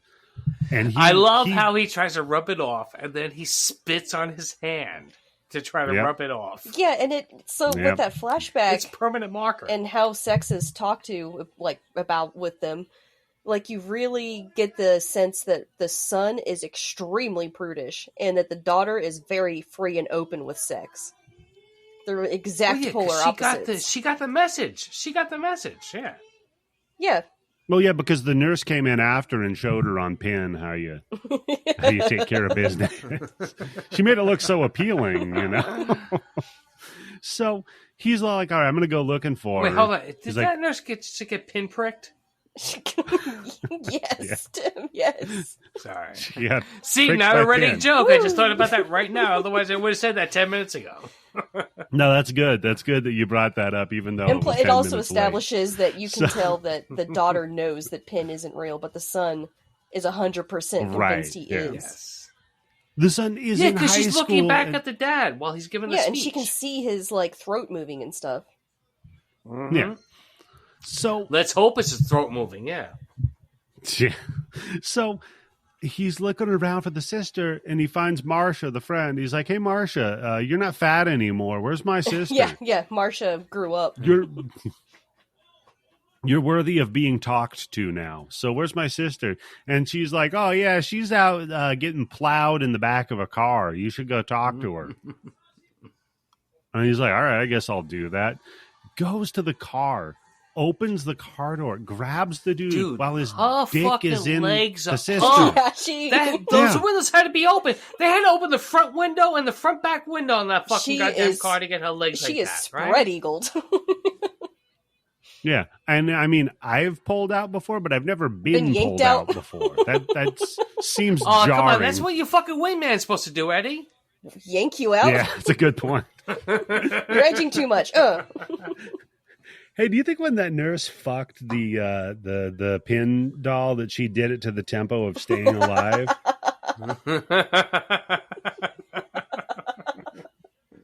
110 beats per minute. Is that what the B stands? What the P stands for? Is the pin? Yeah. So, beat my pussy, man, BPM. So she gets ripped out of there, and he's like, "What the fuck? Did you just fuck the football team?" And you know what, though? If that motherfucker, if her brother, this is the problem with all sorts of her brother right here. If he was 10 seconds sooner, this movie doesn't happen, right? Well, yeah, because then they find out that she's pregnant, and I'm like, well, technically that guy didn't pull out; he was pulled out, but it should still count. His pull-out game was interrupted. Yeah, coitus interruptus interruptus. Must be a bad football team then. I mean, yeah, if their timing sucks, unless he's like an offensive lineman, he just keeps getting caught off sides or something. Like false start from the guy that fucked her in the back of the car, 15 yards. So, yeah, she's telling Leon, like, hey, I think I might be pregnant. It's been 2 months since I had my period. No, and then he goes crazy on her, and then she's like, no, think about it. Remember when I made that promise? Because he makes her promise she's never going to fuck anybody again, right? Yeah. Yeah, because that's what... Yeah, he gets he's like, real sure? overly protective. Like, violently yeah, because he tells her if she has sex again, he'll disown her. Yeah. I'm not going to be your brother if you get your whole stuffed again. Guess what? You know what? Daddy's leaving all the shit to me anyway, so that's good. Yeah. See ya, motherfucker. Well, that's you and Penn go fucking hit the road. You do a buddy comedy or some shit. Hey, you can always get in the carpool lane with him. See ya. Nah, so instead, they're like, all right, well, we clearly need to get some help, right? So why don't you tell Dad? That's his first advice. Tell Dad. He's a doctor. He'll treat it clinically. Yeah, because he's a man of science, is what he keeps saying. He's a doctor. Yeah. He's not going to let feelings get in the way. Hey, dum-dum, I'm not going to tell Dad a dude cummed in me. How about that? I don't want to talk to Dad about cum in me. So we're not going to do that. So he's like, all right, well, I don't know what to do. He's like, well, we can talk to one of the other 6 doctors in town. And he's like, yeah, they'll tell Dad. 100% they're going to. You shouldn't do that. And I'm like, man, there's just HIPAA violations everywhere. He's got his kids in there when he's checking out another kid. The nurse is fucking pinned. That's got to be some kind of violation, some health code or ethics at a minimum. There's madness going on. This is why socialized healthcare is a bad idea, because you got this going on. You got sex ed. Yeah, and like, so she starts. I think she like this is when she has kind of a freak out and she starts running away. Oh no, that's after they have their little talk with their family friend. Yeah. Because then Leon's like, you know what? I got it. We're being so stupid. Let's just go talk to Penn about it. Yeah. And she pauses. She's like, what the fuck are you talking about? She's like, you know that was Dad, right? You're not. And the brother is. I mean, he might be. He might be pinned, but you're the pinhead. You fucking dumb son of a bitch. So she's like, sure, I guess we'll go. And my notes is just like, I guess they think Pinn's real. Yeah. And I guess they think he only talks when Father's around. But then you see, then the swerve happens. Another one. Then the swerve. So they head to talk to Pin about what she should do. And Pin answers. Yep. And the daughter, the sister Ursula, she freaks out. As you would. Yeah. Because it means your brother is fucking crazy. Yeah, he's cuckoo bananas in the brain. He's clearly talked to Pin so much that Pin has started talking back. He has subconsciously taught himself ventriloquism to have made up conversations with this medical dummy. I think that's a little bit harder than like, oh, you know what? I'm going to go to sleep listening to ventriloquism tapes every night and learn how to do it. He's so fucking crazy that he did this, taught himself this, and doesn't even remember doing that. Yeah, so she runs the fuck out of there like you would. She's like, yeah, I'm going to leave because no. Runs away. He chases and again, after her. At this point, have Candice and I met your expectations when we recommend this movie the way we did? Oh, yeah. I mean, we're through the rabbit hole at this point, right? So he chases after her. He's like, hey, what's wrong? Pin's helping. He's giving us good advice. And she's like, how the fuck did you learn to do that? Like, do what? Yeah. And he's like, what? And she's like, whoa, I'm just going to not talk to you anymore. She just runs away. Because, damn. Good for her. She should have just kept fucking running. But as she runs away, we see Pin in the window. So maybe there's a little something to Pin here. Now, we go to Dad, because Pin's advice was, look, tell Dad, right? Yeah. He's going to, at the end of the day, he's your dad. Same thing as the brother's advice, yeah. Yeah, oddly. At the end of the day, he's your dad, and he's going to do the right thing. So, Dad, well, yeah. I mean, I don't know how right thing this is. There are 6 other fucking doctors in this town. You know what? Even if one of them are going to tell your dad what's going to happen to you, it's still better than letting your dad do this to you, right?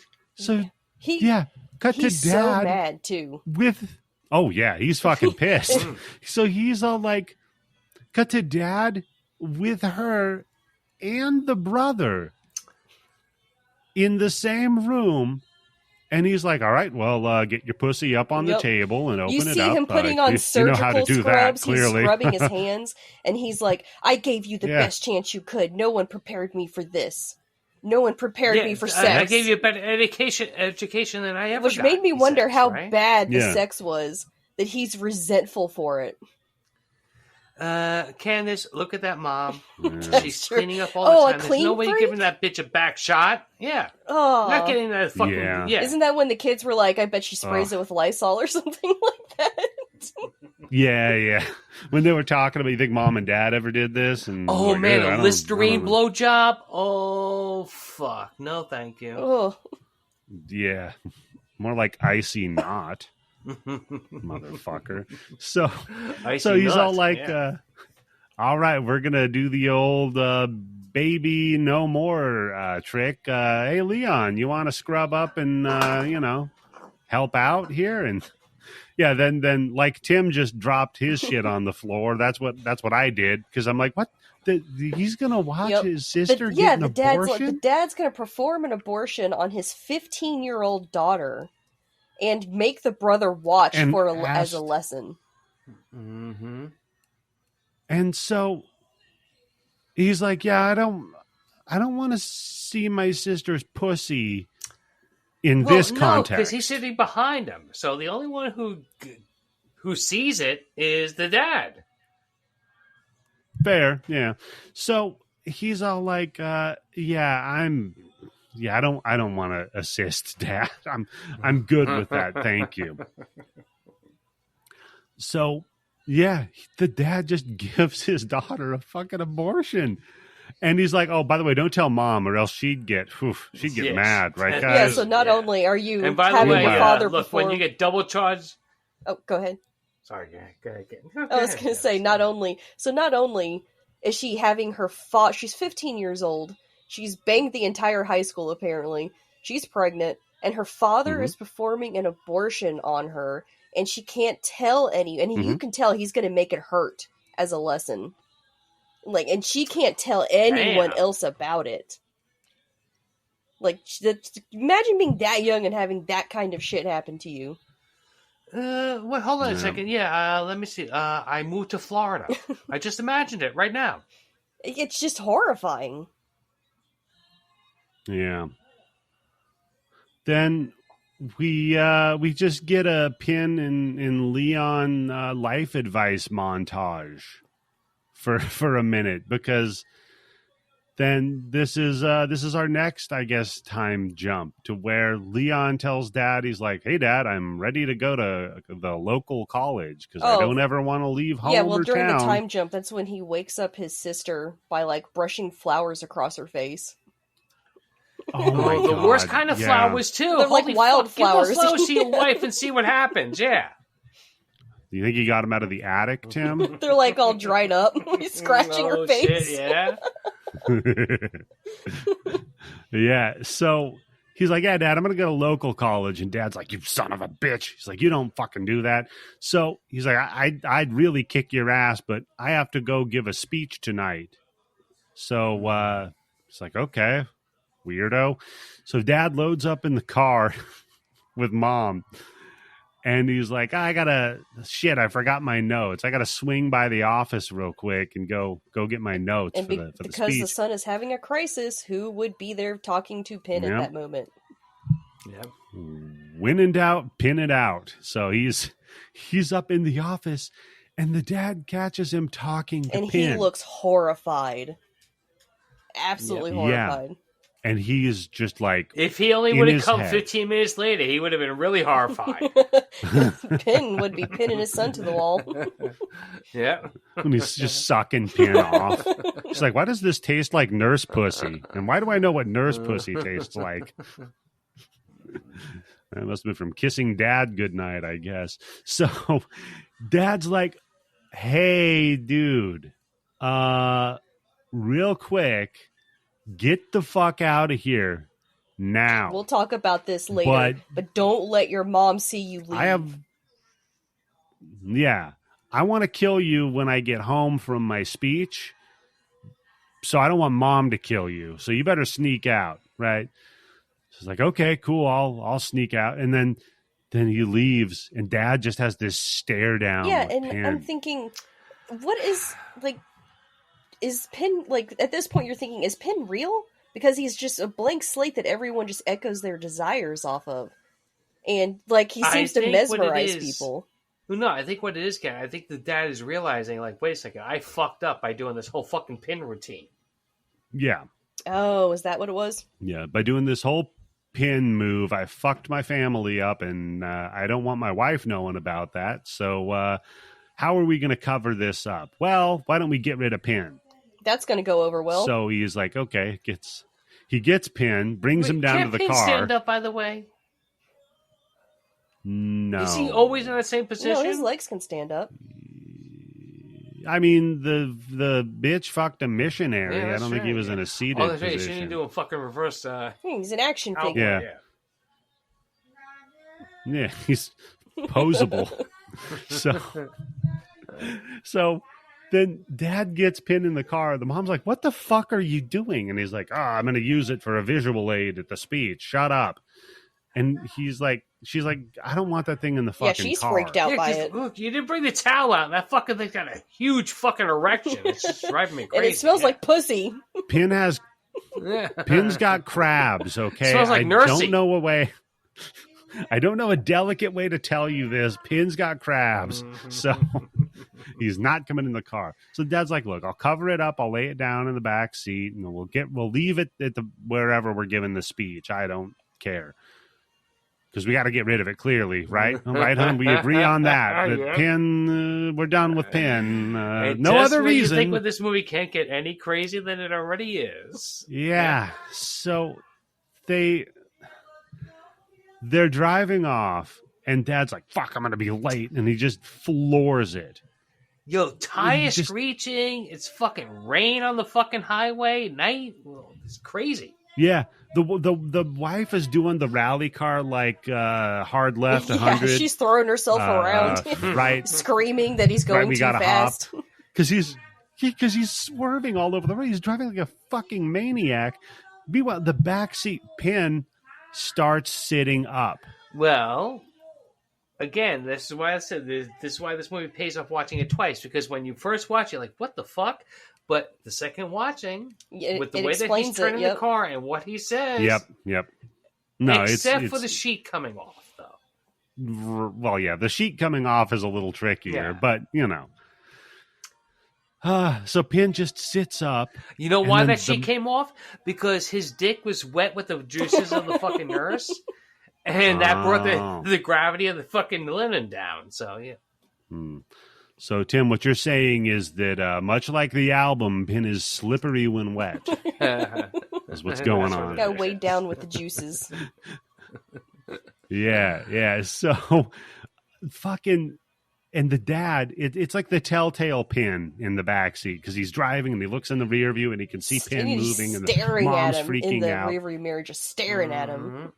Yeah, and gets a little distracted by Mr. Pin. Hits like wait, hold on. I Duke just want to Boys. say. Okay, sorry. Yeah. Go ahead. Sorry. And then I was just gonna say he hits like a Duke Boys dirt ramp and flips the car and they die. Yeah, that car crashes. Everybody's dead. Yeah. And you see Pin. Just as safe as can be. Yeah, you see. Now, do you Just normally laughing. bring the siblings, the children of the car crash, the I accident? had the exact same note. Yes. I'm like, okay, I've heard of you have to identify a body. But that fresh? Right. They're going to keep until we get to the fucking morgue, right? Here's the thing, though. He's the doctor in town. I don't think you need the kids. No, hold on. There's 6 other doctors in town. Oh, you suspect foul play. One of the doctors was dressed up as Pin, that's right. taking out the number one guy. Oh, shit, that's right. Yeah, look at who's number 2 doctor, Damn. right?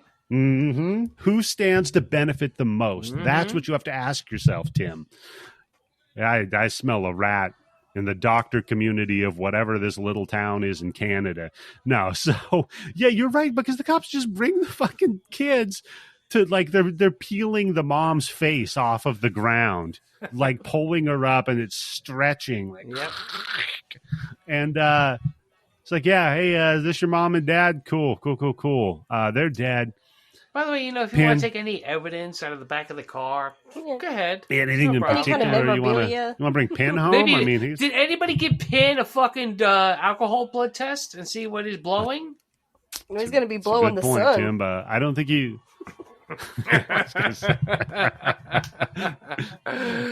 He just blew... He didn't blow 0.1. He blew a pussy. Yeah. Pin blew a 5.4 hard on Mr. Leon over there.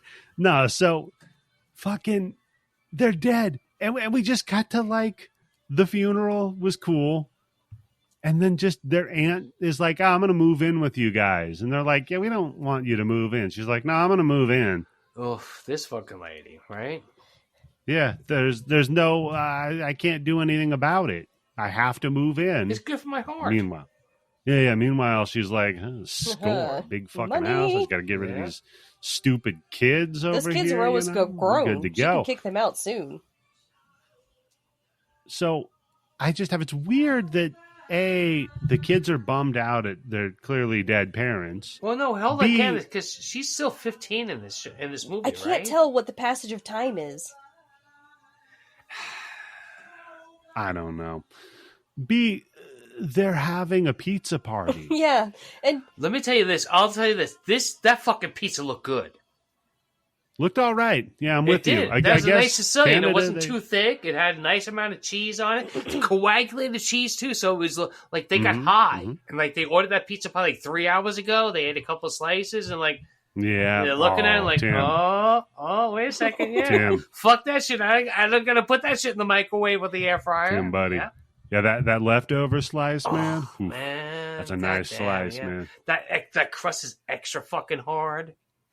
Dude, we just hit up this pizza joint that they do a pepperoni. They use 2 different kinds of pepperoni on the son of a bitch. You got the big like deli style pepperoni, and then you got the little ones that curl up, both on the same pizza. Nice and brown on the edges. Even though I never had it, it looks good. I'll say that. It's a miracle, man. But yeah, they're having a pizza party. They're like, fuck it, we're taking off all the furniture. We're fucking with no rubbers, and man. Yes, that's what I haven't written on that. It's like, oh shit, the plastic is coming off. Yeah, it's really just makes the anchor of this film the relationship between the brother and sister. Like, this is what it's 100%, all about. Because she is not feeling it. She's like freaking out because the house is dirty. Hey, can we just... All right, hold on a second. Let me just say this, for real. Why do you need to take out every single fucking dish in the cupboard to have fucking Sicilian pizza? All right, that would get me too. I think they were just like, they were going, crazy because they were free. And then they're like, oh, shit, someone has to clean this up because our parents are dead. I don't know if you're familiar with the works of a Kevin McAllister from Home Alone, but if you'll remember when his parents were gone, Tim, he didn't just have like a scoop of ice cream. That's true, yeah. So you got me there. If you're going to do it up. But yeah, Ursula, she's like, look, can we just like clean all of this up before we go to bed just to make me feel better? And, Leon's like, all right, you're right. That's fine. You know what? Why don't you hang out, clean up? I got some stuff I need to do. Yeah. So she's like, okay, whatever. Cleans up. He's like, all right, I got a surprise for you. You're going to love it. It's an energy drink. It's a smoothie, but it's got vitamin Rohypnol in it. Yeah. I'm sorry I was a dick to you. Here's a chocolate milk. Yeah, she goes for the vanilla one, and he goes, no, not this one. He's like, the chocolate one's for you. No. The one that's bubbling, that's yours. Again, how old is she? Because chocolate milk is even an option. Exactly. Tim, chocolate milk is always an option. The time lapse in the age of these people is kind of fluid. Well, because they've been like sheltered and infantilized because of their weird upbringing, like almost like they were living in an attic. Yeah, almost. So, he fucking drugs her. But then the next thing I have is no. Okay, before that though, when he shows her what he did to Pin. Oh, she dressed Pin in Dad's fucking clothes. The whole fucking I actually, because I watched it with the subtitles, and at one point he goes, "Hey, you know what? You might look better in the pinstripe suit." And I was like, "Come on, no, don't say that." Well, pinstripe suit.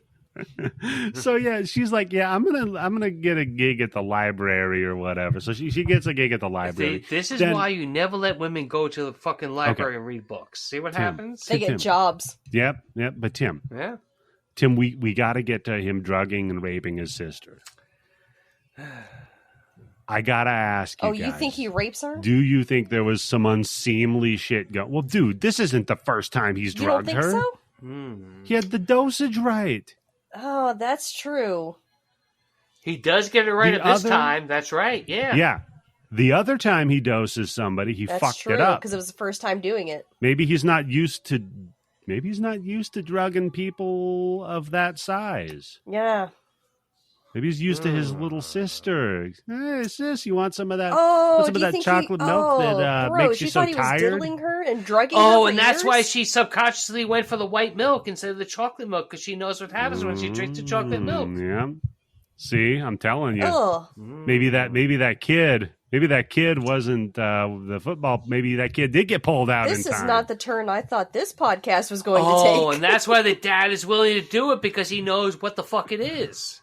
And maybe that's why he wants Leon in the room to watch. Oh my fucking God, Eddie. God damn it. Both of them. Candice, that's why it's a good thing we told Eddie to watch this fucking movie, because we didn't even get that fucking depraved. I'm sitting here thinking through this and my mind is fucking blown. That's why I'm here. I'll find incest where there is none. Thank you. What do you mean? There's already incest in here. You just took it one step further. Yeah, that's fair. So... okay. He's like, cut to the aunt in bed. And Pin whispering her name from behind. It's like, hey. See, this is where it pays off with throwing bitch. your voice, right? Because all of a sudden, you're over near the dresser, then you're over near the mirror, and now you're behind a bitch. Yeah.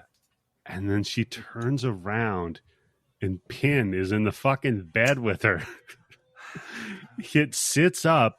And she has a fucking grabber, just grabs her throat, her chest, like. Well, what would you do? Hold on. When a woman has a heart attack like this, is it called a widowmaker or what's it called? Widowmaker. Because that's a widowmaker heart attack she has, right? That's it, done. I always, she's dead. What, man. wouldn't She's you have a heart toast. attack? I always called them grabbers. In your bed, if you woke up middle of the night and it was whispering your name? I wouldn't. No, I'd take him out with the katana. You don't know. You have to have at least a knife next to your bed. Dogs. Why? She doesn't have any heads up to what the fuck crazy situation she's walking into. That's my point, Tim. She's in foreign territory. Everybody else has the home field advantage on her. If you needed to stalk and kill her, Tim, she's fucking open territory in this house. Yeah, You so could whenever trick you leave her. your house, carry a weapon with you. Yes, I gotcha. Yes. It's part of your everyday carry, Tim. So she's just fucking dead now. The aunt's fucking dead. This dude's just taking him off because then we see, of course, it's Leon. Right, Leon drugged the sister to sleep. Yeah, because I think at this dying. point, this is where we find out 100% that it's Leon, right? Because we see the dummy popping up, scaring her, the voice and all that stuff, and then after she dies, and behind it, you see him Leon coming up behind it. Yes. Yep. Yeah. Yep. Also, so she's maybe pegging Leon while Leon was pegging the fucking dummy while the shit was going on to give him courage. Oh, you think while she was passed out, Pin and Leon fucking double team sis? Oh no. That's why her farts are always silent. That's right. The louder it is, we know who's a virgin. I don't remember having sex last night. I must have been one of the football team. Plus, this is only halfway through the movie. All of this shit has happened. What? Yeah. Hold on. What the fucking Pin wrote that shit on his locker? Oh, shit, Tim. Right? This whole because time, hold on a second, because what I have written in my notes is because we have to build up because we see on that locker, she's supposed to be like the big town whore, and I'm trying to. No town whore dresses like her. No, not at all. She's wearing like fucking things down past her elbows and shit like that. She's never wearing any kind of like quote unquote sexy clothes. Come fuck me, I'm easy. She's supposed to be 15, I think, and she dresses like she's 40 fucking years old. Yeah. Yeah. Again, she dresses like she's a fucking Mormon. How can she be the town whore when Marsha's there? Yeah. Oh my god, yes. So wait a second. So wait, hold on. What is Marsha? Is she the town bike? The town pump. I guess, Tim. I guess. Or maybe she only has eyes for Leon. We'll get to that. So, Auntie's out. Maybe. Oh, Pin that's right. is in. That's right. She's grown up all this time. Yeah. He's Auntie's rich. out. Pin is in. Leon dresses Pin up. Now he's done makeup. Making him look more and more human. And gave it a wig. Yeah. And he's like, hey... Yeah, give it a wig, too, No, hold on. I'm sorry. You know what? That's not a wig, Candice. Still, you know what? No matter what, those are hair plugs. Oh, yeah. Yeah. He got pin plugs from one of the 6 doctors in town. It's like, hey, it's educational. Now put the pins, put the hair plugs in there. He's going to need some pubes, too. This is all for action. Oh, you think he went whole hog? Do you think that's a thing? Like hair plugs for your pubes? What? Pubes, yeah. Yep. Like for people, like maybe do they have alopecia or something? My wife was singing. I couldn't hear you. Like, Candice is wondering, Tim, if people get hair plugs for their pubic hair. If you lose it? And I'm saying yeah. No, because if you have to have hair plugs, right, that you don't necessarily have their pubic plugs because a lot of people shave. Quick question, though, Tim. What if you've got alopecia? And you want the appearance of having pubes? You just go merkin, or you get plugs? You could do a magic marker, right? Nobody's paying attention that much. I suppose you could do some cool, tricky shit with perspective too, so it looks like it. From certain angles, it looks 3-dimensional. Sharpen That'd be a good idea. Like Charlie Brown every hair. time I move around that dick, it's got looks like a hair. Yeah, it's Charlie Brown hair, like sharpened. Hey, that's a good idea. Junk. I should shave my shit all off again and then do some like contouring around my dick to make it look even bigger. Yeah, do that and see if your significant other notices. Yeah. That's a good point, Tim. Notice anything different? Yeah, can that work? Yeah, like how chicks do put that makeup on when they make their fucking face look like all sucked in. Yeah, Tim. You know what? Concaving on your thighs to make your dick look bigger. I think turnabout is fair play, Tim. I think if they're going to false advertise, we might as well. It's a very good point. Your penis. Yep. It's a very good point, Tim. I like to pinch my balls so they fill up with blood and appear If you fuller. do it right, it looks like an extra big point, yes. Yeah. Oh, God. So then they all try to sit down for family dinner. And Ursula, the sister's like, get him the fuck out of here. Yeah, because he brings Pin in. What the fuck? And sits him at the dinner with his own plate setting and everything. Wearing their dead dad's clothing with the creepiest fucking hair. makeup. Yeah. Somebody's hair on his fucking head. And the sister's like, yeah. Do you think, hold on, do you think that's the fucking brother? Is that Leon's pubes? That's why it looks like hair plugs on the fucking dummy, right? That's why the dummy's blonde, too. Makes sense. Yep. Man, Leon's got a lot of pubic hair going on. You think he's been collecting it over the years? Just saving it? That could be. He doesn't have a lot else to do. So she's like, hey, fuck this. I'm not going to fucking have dinner with, I'm out of here. Fuck this shit. And storms off. Your fucking real doll is not coming to dinner with us, right? Yeah. And then Leon follows her and he's like, look, I'm going to beat the shit out of you unless you apologize to Pin. He's like, you are embarrassing me in front of our dearest friend. He is so pissed. Yeah, once he does that fucking clenched fist shit, you're like, oh, he clenches his fist and raises it. Yep. And she cowers. So, ladies, like, listen. Let me just say you this. Ladies, people, whatever, that's when you leave. As soon as you see that, that's it, right? Next, because you know what? At that point, that motherfucker's already punched a hole in the wall. Tim, right? I didn't have 1% of this shit going on at my house. I left at 16. You fucking get out. When they're explaining sex to you with pins, that's true. you leave. That just go find any of the other 6 doctors in town and be like, look, listen. You want to blackmail my dad? You want to get him out of being number one? Number one doctor? That's right.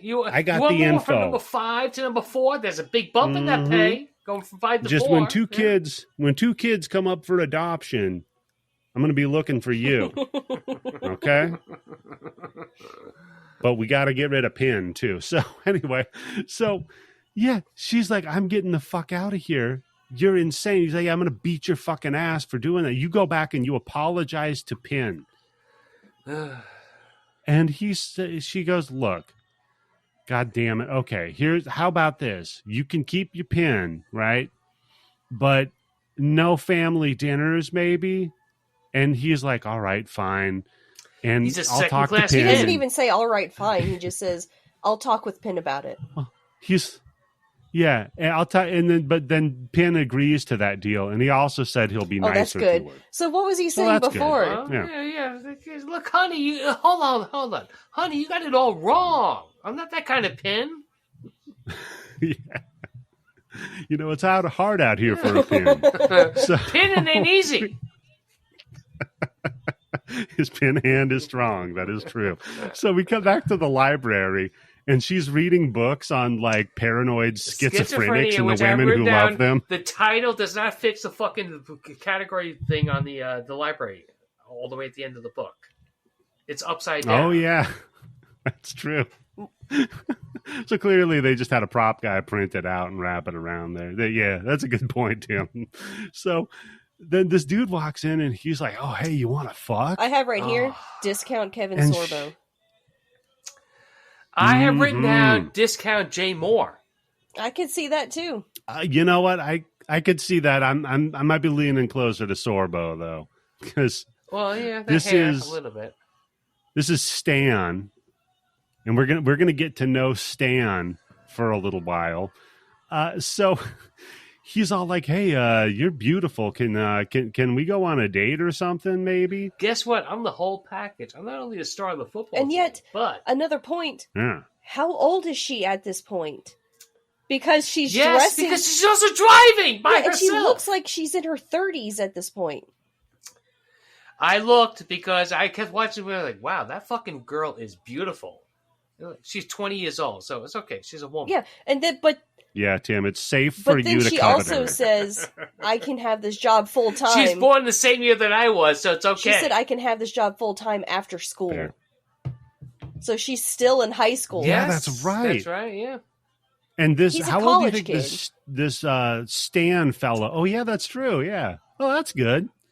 Is he college, or is he right at the high school? Yeah, he's probably like at the earliest 18. So he's the big football star in that high school that everybody knows him, but he's still going to that same state's high school? No, he's going to the college. College, I mean. Yeah. Oh, no, he's going to college. Yeah, because he mentions that. Yeah, okay, so he's a college kid. Well, that's fine, I guess. Whatever, it's Canada. Then, yeah. It's Canada, yeah. It's Canada. Free health care, whatever goes. You think he tells all of his buddies he's got a girlfriend in Canada that they've never met? Oh, you think that, hold on. Do you think that dudes in Canada like, hey, I have a girl in Missouri. Her name is Candice.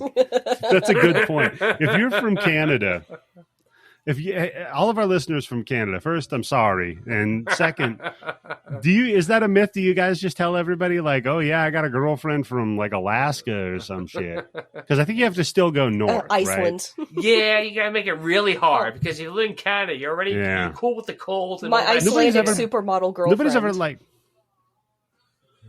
yeah, or maybe you go complete opposite. Maybe you go Mexico. Oh, my Colombian girlfriend. That's right. That extra kink. Yeah, that's right. Yeah. Oh, there you go. Yeah. So what does she do? She goes home and she's like, hey, Leon, I met a guy that wants to fuck me.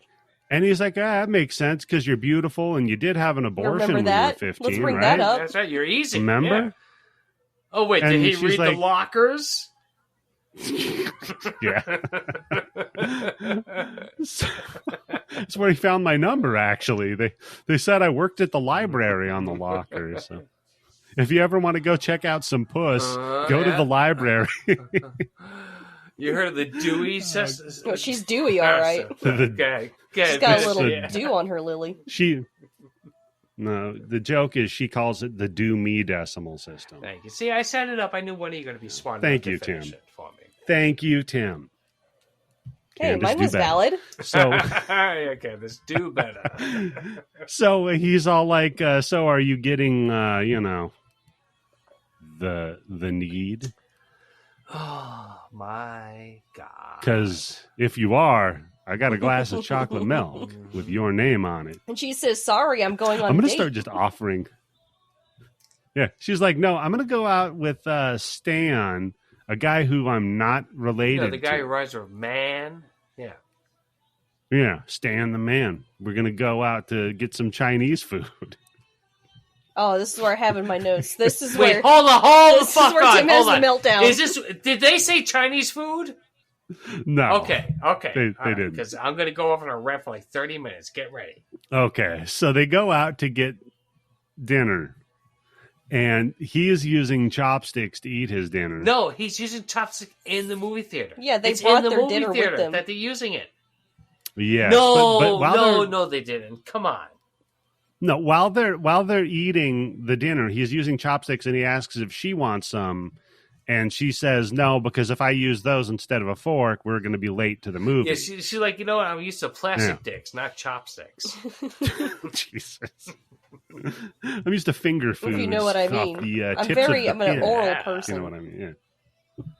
Yeah, he's like, we can go out and get some chocolate milk. She's like, I don't know. Every time I have chocolate milk, I get all sleepy and my pussy. Oh my God! You just beat me to it, you goddamn motherfucker! That's like a joke that takes 10 minutes usually to set up, but you just did it in 2 seconds. Yeah, that's why I get the big bucks, baby. So they go out to a movie, and Tim, you're right. They brought chopsticks and Tim to the movie theater to eat. At this point, I guess I wasn't paying enough attention because I didn't know they went to Chinese food to have this before. But still, you don't. How do you sneak Chinese food in a fucking container into a movie theater? So I've snuck 2-liter bottles of soda into a movie. Yeah, okay, that put it fits in the front of your inside pants. Pocket. That can fit in your front pocket, your back pocket. Pretend like you had two giant Maybe you dicks. pack in, or maybe you got a fucking cyst on your ass. Nobody knows. But how do you fit Chinese food into a fucking Were you wearing coat? Jinkos? No. I had a ponytail and my duster, with my katana. Jesus fucking Christ. Oh my God, I had a duster too, motherfucker. Goddamn. Let me tell you. The one thing, when I met my wife in the beginning, the one thing that she realized, like, she was like, you're lucky that I kept going out with you, was because I had a duster. Yeah, but you know what? That shit looks so cool when it's fucking windy, man. Come on, keep you nice when it's raining. You nerds. My shoulders aren't getting wet. You fucking edgelord nerds. Yeah. You make fun of me and you wore a duster. I bet I wore a duster way before Eddie wore a duster, so he's worse than I. I'm sure you did. All I gotta say is I still got pussy with a duster. I question. That's true. Look, she married me, right? I question the quality of that pussy. She loves me because I got past the duster. I don't think that pussy passes the sniff test. I didn't fuck Misty. I told you. Yeah, you protest so I do. I'm too sensitive. Not only does Missy not pass that snuff test, but at that point, that whole fucking house, that neighborhood doesn't pass the snuff test. The snuff test is where you smell her, and if it's bad enough, you film yourself killing her. So that's the snuff test Tim's talking about. So she goes out to a movie with him, and they have a nice date. Sweet. He brings her home. You know, it's about midnight. Gentleman. She gets home a little late. He is. And so, what the fuck does Leon decide to do? He's like, all right, well, give me Marsha's number. 2 can play at this game. I'll make you jealous. Oh, yep. This is when Marsha comes back. Marsha. God damn. Marsha just like, a tried little to bit suck him off. Dude, Eddie, exactly. A little bit of effort. All he has to do is unzip, and she's going to be fucking blowing him in the fucking movie theater. Yeah. She's good to go. So, and then we just cut to Ursula giving, or the sister giving Stan a watch while he's naked. Oh, wait, hold on. I have written that. Did they already fuck? They had to have. With the way that they're dressed, right? They had to have fucked already. Because you don't stop getting like already like she's wearing his shirt. It looks like he doesn't have a shirt on. They're in bed. You don't stop that. They go, hey, here's a digital watch. Tim, if I got a post-cum gift, I'd be fine with it. And what year was this movie made in? 82? No, 89. No, it says 88. Wow. You know what? Let me just say this. Fucking Canada, you are fucking 10 years backwards at this point. Because I remember in like 79 getting a digital watch for my birthday that beeped every fucking hour that you couldn't even turn it off. It still beeped every fucking hour no matter what. So we got Chekhov's watch here. We'll come back to that very, very soon. So, yeah, she gives him this fucking watch, and then he's all like, all right, that's great. And then they just have a nice... Dick. Yeah. They have a nice little cry together, and then... Oh, my God! That's right. Oh, my God. This is crazy. She gives you a fucking watch, and then she starts crying, and you're like, hey, you know what? Yeah. Hey, I guess you're wet. Yeah. Yeah, it looks like I made 3 holes wet tonight. How about that? So, Leon takes his date home, and they're about to fucking fuck. Are they? And he's all like... Well, she is. She's all business about it too. And she's like, she's like, I'm gonna take my clothes off. Start taking yours off. Let's get to this. Yeah. Let me just say this: in the Brady Bunch, Marsha only took 1 football to the face, but this chick will take 2 balls to the face. She's taking many balls to the face, Tim. It's very good. So, do you think this was the nurse's daughter? Yeah, that would track. No, right? Because the nurse had big tits. Because the one thing that I read about this in Wikipedia when I saw this is that one of the scripts of this movie is that Anthony sees a large-breasted nurse having simulated sex with a dummy. He hates women with big breasts. So that's what they zoned in on this movie. That's what was wrong with him. Was that he didn't like the small-titted woman? Because, hey, I think that's it. Yeah, that's right. Yeah. So she's like, all right, let's fuck, get naked. And he's like, I thought I heard something. I thought I heard a pin. And she's like, what? Yeah. You heard a pin? You can hear. No, he's like, no. Guess what, honey? Pin. When I'm fucking you later on, you're going to be able to hear a pin drop. No kidding. So he's all like, yeah, Pin's just my buddy. He stays in the house. And she's like, that's cool. Let's have sex, right? Yeah, that's she's what we still were here DTF for. Even after he keeps talking about this pin person and how he can hear him moving in the house. And he's like, no, I better go check on him. He might burst in on us. And then she's like, no, you just lock the door, right, stupid? And he won't do that. He's like, he's done it before. So he leaves, takes her jacket, turns off the lights, and then hides. And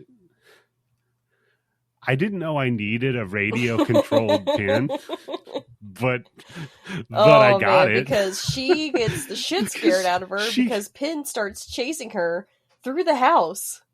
And you hear... an electric wheelchair. And she's just freaking out, like screaming, like you would, damn fine right? job of freaking out, what too. Like, she seems genuinely distressed. Oh, yeah.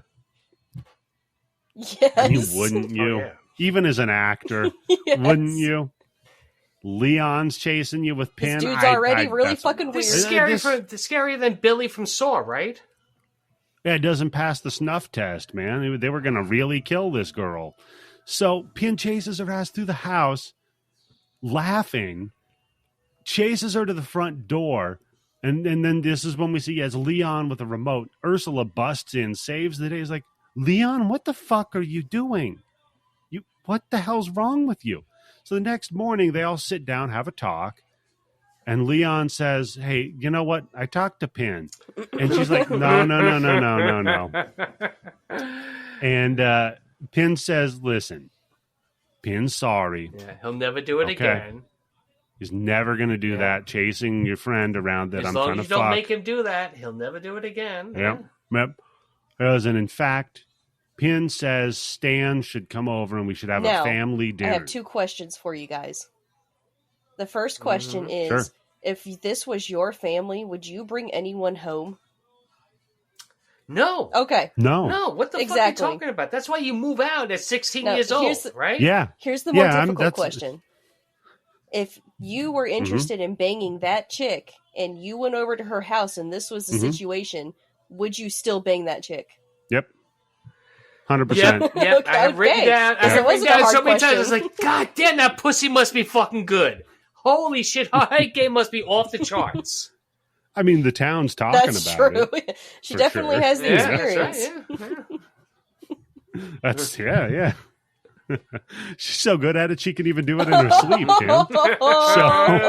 Oh, shit. So she's like, yeah, I don't know about that.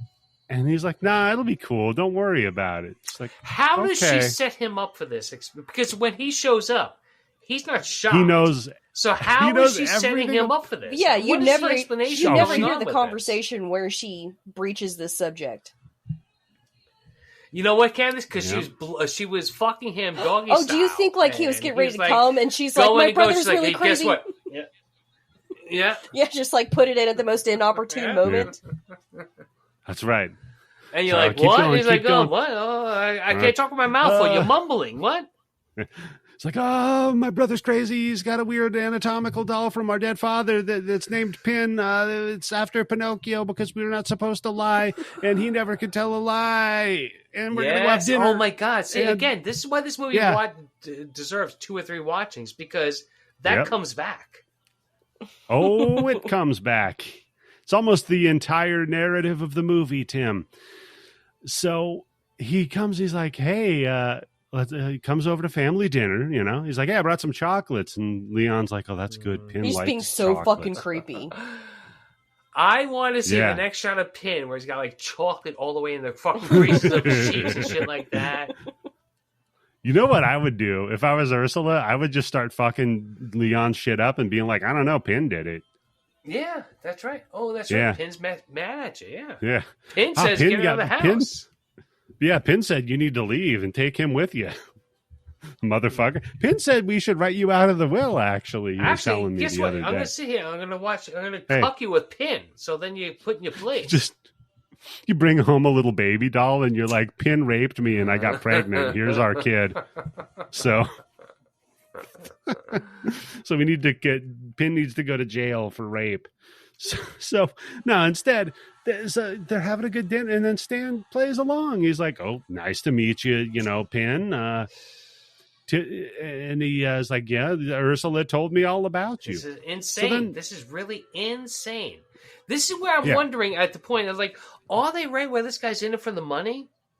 Because for real, you already banged her a couple of times. I'm sorry, this is going to be kind of crude, right? You banged her a couple of times, and then you find out that she's got an insane fucking brother. And you're going to have to go to her house and pretend to talk to a fucking medical doll. If they've banged more than 5 times, she's lost her power. Well, maybe this is the 3rd date. You can so leave. It's like, hey, you know what? Fuck it. That's the key date. Shit. It's crucial. That's a good point. That's when you put a pin in it. Yeah. If you put up with Pin and she Leon, better be giving up the A. You're like, look, I'm getting some booty tonight. That's how this goes. This is like up there with I saved your life. So I forget the comedian. There was a comedian that had this whole bit about ordering from the booty side of the menu. He's all like, when you see your girl that you're taking out, flip the menu over to the seafood and wine section. He's like, listen, you can order, but that's the booty side of the menu. So she's ordering from the booty page of the menu. That's it. Yeah. Yeah. So she's ordering from the booty side of the menu, having him come over. They have a boring dinner. They sit down, Stan have a nice little aperitif. Completely nice about this. Yeah.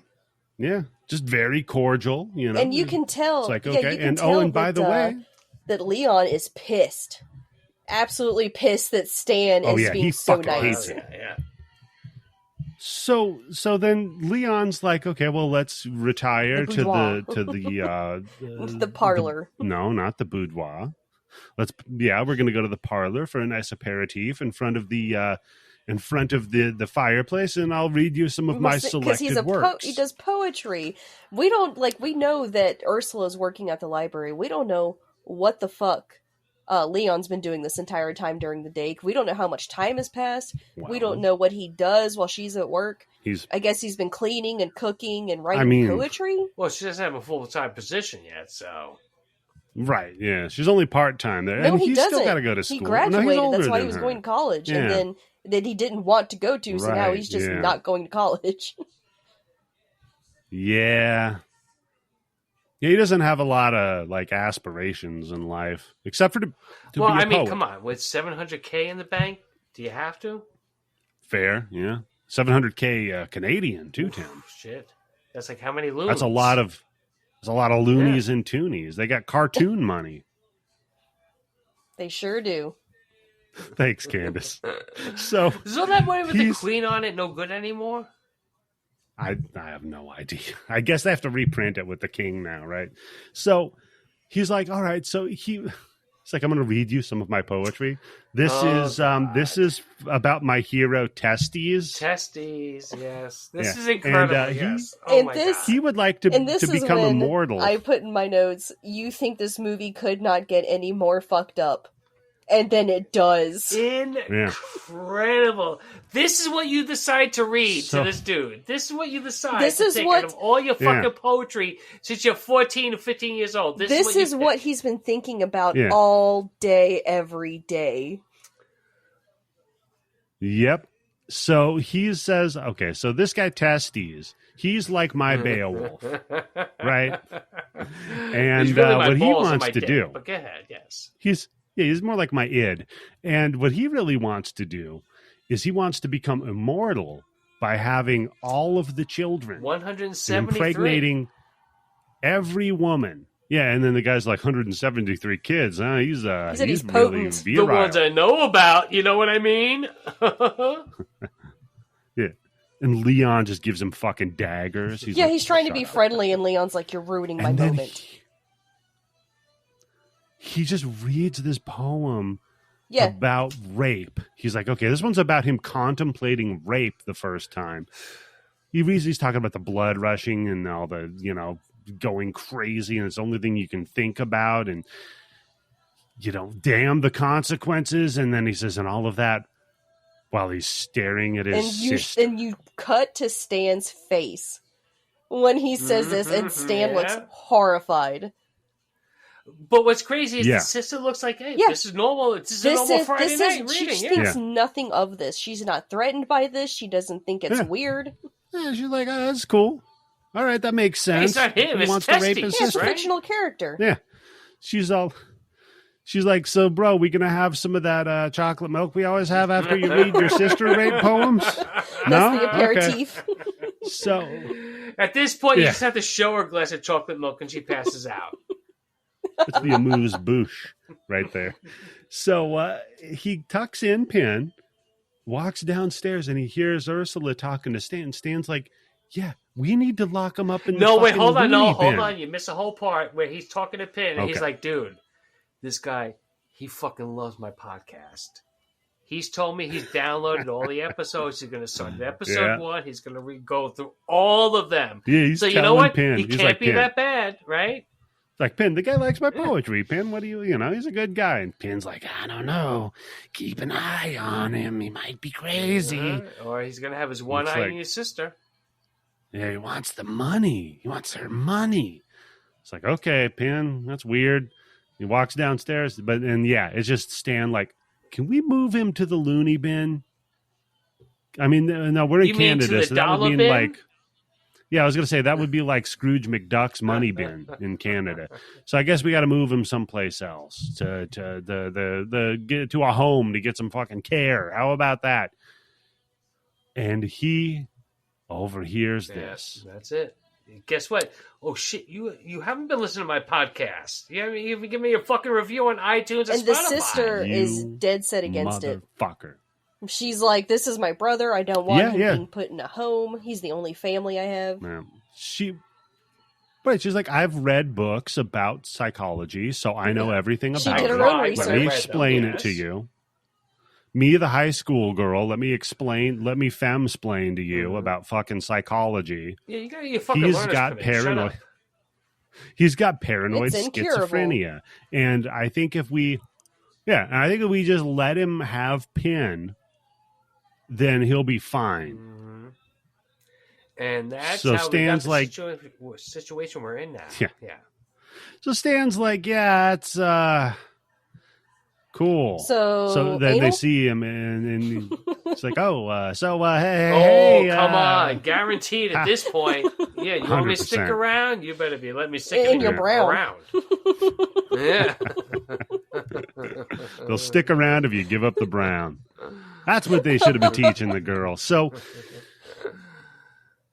Stan's like, oh shit, and he looks in and he sees Leon. He's like, hey, buddy, it's good to see you, man. You wanna hang out, read some more poems? And he's like, actually, no. I'm feeling ill. I'm gonna go to bed. I'm tired. Because looking at you makes me sick. Okay, creepy. All right, creepy. See you later. So then leaves, right? Next day, Leon calls up Stan. He's like, hey, Stan, I'm going to have a surprise party for my sister's birthday. Again, here's where I've written down. Dude, are you hypnotized by this pussy? What the fuck? Red flag, man, right? I guess. Come on. Because he agrees to come over to help him plan. And he's like, but whatever you do, don't tell anybody, like Ursula or the cops. Dude, all right, tell for real. any family. All three of us. If anybody, even if it's like your best friend that you know, if they call you up out of the blue and like, hey, you know what? Hey, do me a favor. Don't tell anybody else that you're even coming over to this house. I'd probably do it. Mm-hmm. You gotta be questioning that shit, right? I'd probably do it, and that's why I'm not allowed to meet anyone. Yeah. Remember, I made her think that guys got hard when they pooped. That's true. No, you had to poop after you come. That's what you said. Oh, yeah. No, one of those things, yeah. That's right. Either way, some stupid shit. No, I'm not going over there. You're fucking crazy. Because in my mind, the first thing is he needs me to help him move. Well, my first thing is, and it's going to be like all day. The pussy that I want to bang isn't even there, so why go over there? Yeah, no kidding. This isn't going to help me at any point. The guy's fucking insane. I'm trying to put him in a mental hospital. I have a heads up. He's fucking crazy. Yeah, the guy's cuckoo bananas. Yeah, I met Pin. Yeah, exactly. He read the sister fucking stanza. We're done.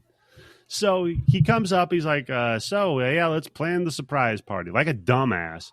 He's like, you want to have a drink? We'll hang out. We'll have a scotch. How about that? It's like, yeah, that sounds good. At 10 a.m. Sure. on a Wednesday.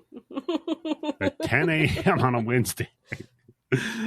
And Leon fucking roofies his ass. So back at the library, a little trouble. Ursula's humming because she just took it in the ass. And she's humming a happy tune.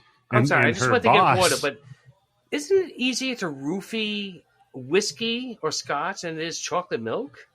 I have no idea. You should try it and tell us. Yeah, I would imagine. Well, I mean, no, with whiskey or scotch, it's one of those things where like you kind of drink down. Maybe like the first shot you take it with like a cringe, like I get used to it. But chocolate milk with whatever the fuck he's mixing into it's got to have some kind of taste. It's less to drink, more likely to be finished, and it's already going to taste a little off. So yeah, that's why you always want to use booze. You don't want to use something big like a shake or a chocolate milk. Yeah, that's a pro tip for everybody listening. So, no, it isn't. and then the whole like, hey, I made it a little different this time. Why don't you keep tasting it and tell me what you noticed? Oh my god! I just rewatched that movie a couple of days ago. Oh, I love that movie. Fresh is so fucking good. Fresh, fantastic. Damn. So you fucking drugged. foodies. That's what you get. Fuck you. So dude gets drugged, and he has to stand up because he's like, I know what you're doing. You have your eyes on my sister's fucking money, don't you? You want to get between me and her and Pin. And by that, I mean her legs. What the fuck? Yeah. So he stands up to leave, and he's like, oh, shit, it didn't work. Pin. And then the guy just, like, falls down. He gets over, struggles with him for a minute, grabs a big, like, black well, you know what? horse To statue. be true, Pin doesn't have good medical advice because in the beginning he said that guy was going to have like 103.4 temperature, right? That's true, so and it wasn't. Off a little bit, so yeah. Pin was wrong. So you got to add a little bit, yeah. That's true. So he kills this guy, bashes his fucking brains in with this. And you see his watch go flying, and he's which does come up later. Yes. Yeah. That's the telltale watch, Candice. So he bashes him in the head. Tick tock, beep beep. It did take a licking. Mm-hmm.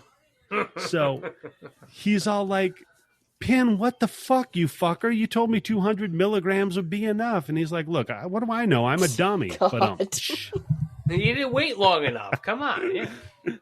All right. What do I know about medicine and stuff? I'm just a dummy. I should have been sitting in on all those fucking medical examinations, a young kid just watching, all quiet, giving sex ed to like fucking the boss's kids, right? I watched your dad give your sister an abortion. Oh, shit. Where was he during that? Oh, he was in the room.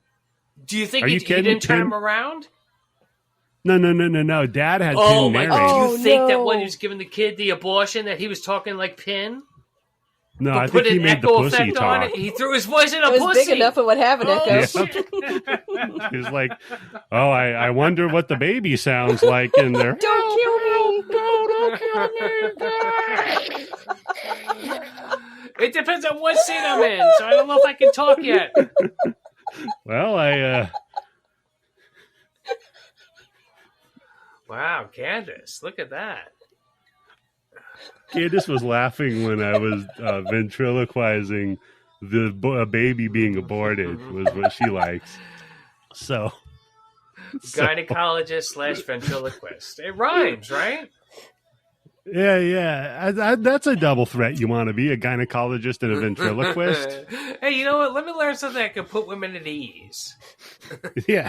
I'll just make their pussy talk. My hand up it. He's like, look, listen. He's like, listen, sweetheart, I might have made your pussy talk at the appointment, but you give me a call later and I'll make it sing. So he's Pin becomes the wolf from Pulp Fiction real quick. He's like, all right, here's what you got to do. Yep. You got to wrap the body up in one of those fucking shitty plastic covers. About like what kind of signs were on his fucking front lawn or something like that. Yeah. Oh God. Yeah. He's like, listen, you got to wrap the body up in the plastic. You got to drag it off, dispose of the body. Which, by the way, you know what? Somewhere. Again, hats off because I didn't catch this the first time. The second, he wraps the body up. It's not in plastic. It's in the plastic covering of the furniture, the parts that are missing that the ant couldn't find. Wow, Tim. It's almost like when you wrap something in plastic, are you keeping the dirt out or the dirt in? Something to think about, right? Especially when you're burying dirt. So he gets a phone call from Ursula. She's like, hey, I'm going to come home early because, I just wanted to tell you that. No, because, all right, here's what's going on. It's because she's going to leave early because she has the greatest fucking boss in the world. Right? Because she comes in the next day and she just got banged out like she's never got banged out in her 15-year-old life, I guess, according to this movie, right? Because at the very least... It isn't 3 years later from when we picked up on the last time, so she's still underage. Right. And she's coming and she's glowing and all that shit. And everybody can, like, the whole library is like, the pervert guy's like... Someone got laid. Internet in here. Yeah. And the librarian's like... Or someone went to a ghost concert. She's like, no, I just got boned. And the librarian's like, nah, you're young and in love. Why don't you go home early and get fucked out again? And she's like, okay. But first she still makes him put 2 fucking carts of books away. Yeah, oh, dude, that was such bullshit. That's all she had to do anyway. That's like that fucking union shit thing where she only had to do one job, but they're like, hey, you know what? Do these 2 things and we'll let you go early so you can get laid again. Yeah. And then you'll come back. You'll be happy again. You'll get your work done early. I don't got to see you. It's perfect. And humming in the library is okay, right? That's not a shush. Humming? Dude, homeless people beat off in there. I think not humming is the least of your worries. No, not then. No, that's true. They Back would then just pass out on the couch and piss themselves. Let me just say this. It's only a matter of time in New York because there's all these little kiosks that you can like plug your phone into and charge it up and watch videos. Jack Shack. It's only a matter of time before Fox News catches a video of some guy jerking off while the fucking charging his phone Did they just repurpose the booths from Times Square? Now they're just little internet kiosks. No, they're just like regular fucking. It's right out there in the open. There's no covering up or anything like that. But I'm like, sooner or later, nobody's gonna give a shit. Yeah, no, that'll happen for sure. So, yeah. So she calls him up. She's like, all right, I'm going to come home early. So if your fucking pin finish. Oh, yeah. Because I don't want to. Yeah. This is the courtesy knock. Yeah. That's why he's out of breath. Yeah. She's like, why are you out of breath? He's like, I've been fucking pinned. No, I mean, I've been outside. Yeah, there's one sock on the doorknob. Because don't ask what I'm doing with the other one. The other sock is in Pin's asshole. It's bald in his mouth because I don't want him talking. Dad never taught us. Yeah. He grunts a little too loud. So then she hangs up and Pin's like, fuck. All right, hide the body in the wood pile then. So he goes, puts the body in the wood pile, hides the car, cleans up the blood, comes home. That's when he's like, Pin, you have to lie for me because I can't. And Pin's like, I can't either. And you tried to, and you suck at it. So that's why we're fucked right now.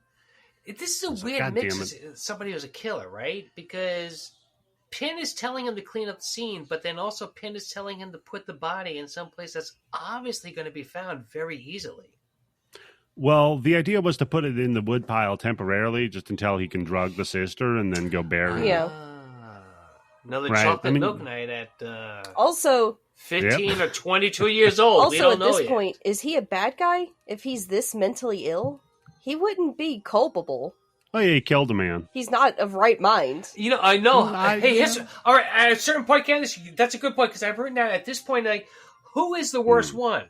The sister or the brother? Because the sister knows what the fuck is going on. She's read the book. She's cried in the library. Yeah, she's enabling. All that's that true. Shit, and she knows what's going on. And she's going to gain that fucking house, that property. Because he can be her guardian. It's a good point. That's a good point, Tim. You're right. She's the villain. Well, we should blame her. Maybe both of them are bad. Yes, and I don't know. I don't know if that was my point, but yeah. I'm with you, Tim. You're right. It's all her fault. She made him do it. He couldn't help it. Look what she was wearing. So she comes back home. And, he's like, hey, how's it going, sis? Trying to be real casual, but failing at it. Picking at his hands. And she's like, it's okay.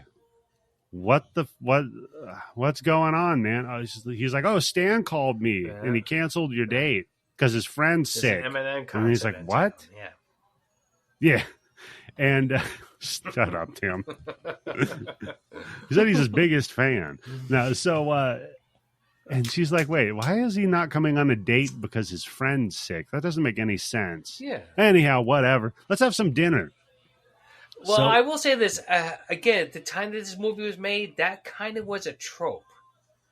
That was a thing. Like if they want to signal that somebody was cheating on their husband or their wife or boyfriend or girlfriend, it was a thing with like, it's a sick friend, and that's why I have to go over and take care of them and shit like that, and that's why you can't reach me at 2:00 in the morning, and shit like that. So again, I didn't track 19, that. Almost like 88, 90, 89 when this movie came out. It's a little bit worn out, but that is kind of a trope. So that ended with cell phones. Yes. It's like, I'm going to call him. Well, no, because you can say with your cell phone, like, look, they were throwing up a lot. I don't want to get my fucking iPhone or my Samsung Fold. Then you share each other's locations. I don't have service out there. Oh. But who actually thinks to turn off their phone? Yeah. No one thinks to turn off their phone. That's why killers are caught all the damn time. Let me tell you, that's why that fucking Long Island serial killer dude got caught. Yeah, because he fucking kept his cell phone, his real cell phone on with all the fucking burner cell phones in the middle of fucking nowhere but fuck Long Island at 3:00 in the morning. And I'll tell you right now, turning off your cell phone doesn't do anything. No, you just leave that shit at home, right? Yes. There's you a put reason a rubber you can't band on your Xbox remote control, you play a fucking game, so it looks like, hey, wait a second. My phone was here, and Xbox Live says I was playing fucking Baldur's Gate 3. Except Jim's been thinking about this. On my Xbox S. Yeah. If your wife goes missing, Tim, I have some questions. Yeah, no, just think about it this way. You can't take the batteries out of your phone anymore, and there's a pretty good reason for that. Oh my God, Eddie, that's right. Yeah. Yeah. Remember being able to can track you even if it's off. Hold the fuck on, because you can be able to take your SIM chip out on the iPhone to the paperclip, but now you can't even do that because they all have the fucking. Well, they have built-in right? SIMs now. Yeah. Yep. Yeah. So good times, buddy. Thanks, Patriot Act. So no, I'm not going to get off on a fucking rant on that. Okay. So yeah, then they're having this crazy dinner where he's like, I made pot roast just like father. Father got to finger your holes while you were awake when he aborted the kid. Can I? Damn. And so she's like, yeah, I'm not. Got that? Yeah. So that could be me. So she's like, yeah, I'm not hungry. I had a big lunch. Oh my God. This is where I've written down. This is like the biggest fucking smackdown ever. You got caught, bitch. Because she's like, oh yeah. Yep. What? Was he going to take you out for celery sticks for dinner? Oh, yeah. Busted. So she's like, what, are you worried Stan's cheating on you or something? Yeah, because... And she's like, no. You're acting like, she's clearly trying to plant the thought in her head. Well, see, again, that's where it pays back with that thing with being with a sick friend. Because exactly, and back he's then, gaslighting no her, cell phone, so you're a sick friend. You don't have my friend's phone number. Yeah. You know what? You're just acting crazy right now. You're giving into female hysteria. Let me check your uterus. Down, have a nice glass of milk. Go sit and talk to Pin for a minute. Here's a glass of milk. Yeah. Have a nice warm glass of milk and go to bed. How about that? So she's like, that's weird. Whatever. So he's like, all right, well, why don't we retire to the den with our wine and you can hear my newest stanza about how I want to fuck you. So he's like, all right, cool. He leaves, goes to get it. She takes the wine, goes into the den, and she hears a beep from Stan's watch. Mm-hmm. So she goes looking around. Stan, are you here to surprise me? You. I got to keep my eye on you, Stan. And bends down. Right next to where Leon cleaned up all the blood is his watch that he missed. That's not good. So, weird that Stan missed that, or that Leon missed that, but whatever. So she picks up the watch and she says, Leon, what the fuck did you do? And Leon doesn't even miss a beat. He's like, no, it was Pin. That motherfucker did it. It wasn't me. I was out shopping. It happened. And it was crazy. It's crazy because he honestly thinks she'll believe that. Because Pin is 100% real to him. Yeah. Shit. Yeah, but and then Stan came over. He was going to visit with you, and then Stan and Pin got in an argument. He's something bad about you, like how your pussy's so big, you got fucked out by the entire school system in our state. Well, Pin was saying that he got more pussy than Stan, and Stan got pissed off. So they got in a fight, and fucking Pin killed him, I guess. I don't know, man. And she gets fucking pissed. She storms off, and she's like, Leon, what the fuck are you talking about? And then Leon. Go ahead, sorry. Leon is like, what the fuck? Pin says he can't lie. You know, what the fuck? And Ursula comes charging in with Stop right now. Because if somebody is still listening to this show at this point and you haven't seen the movie, you have to stop and watch it right now. Because we're getting to what? Sleepaway Camp level? Reveal? Yeah. Because then Ursula comes charging in with a fucking axe. Mm-hmm. It goes slow motion. And then we just see the cops outside. They pull all the wood off of Stan. And he's alive. Holy Christ, he's alive. Yeah. Then we cut to the future. Stan and Ursula. And this is when Ursula looks like she's like 40. Let me see. Yeah, and she's like, I gotta go check in real quick. I'll be right back. He's like, all right, whatever. I already fucked you. I don't care. So she goes in. Yeah, I got your money and your hole. So who cares? So she goes in, plastic on all the chairs. And then some broad just walks by. She's like, "Oh, hello, Ursula." And she's like, "Yeah, whatever. How is he?" And she's like, "Ah, he's over in his room." And she walks up, sees Pin sitting in the window. She goes, "Hey, Pin, how you doing, man? Stan and I are leaving to never come back. So, did you want something?" Pin says, "Wind the music box." So the she little does. ballerina that he had Still on his got lap, yes, as she was looking And at then- the Skin magazine. Yep. And then Pin says, "Have you heard from Leon?" And she goes, "No, I miss him a great deal." And then we pan around the camera to the front of Pin, and Leon Leon's is the Pin. new Pin. Who did this? Who did this to him? Who fucking gave the go-ahead to dye his hair, put him in a fucking wheelchair, Yeah, and put make him makeup look like on him the- to make the him look like a puppet? puppet. And by the way, Ursula this is now did the it. beginning of the beginning of the movie. Now makes sense because that's when this is happening. Because that's when they go up and they see the guy blink Yep. at them because it's him. Yeah, the 15 years, the kids that freaked out. I would say the sister probably okayed the dolling him up literally.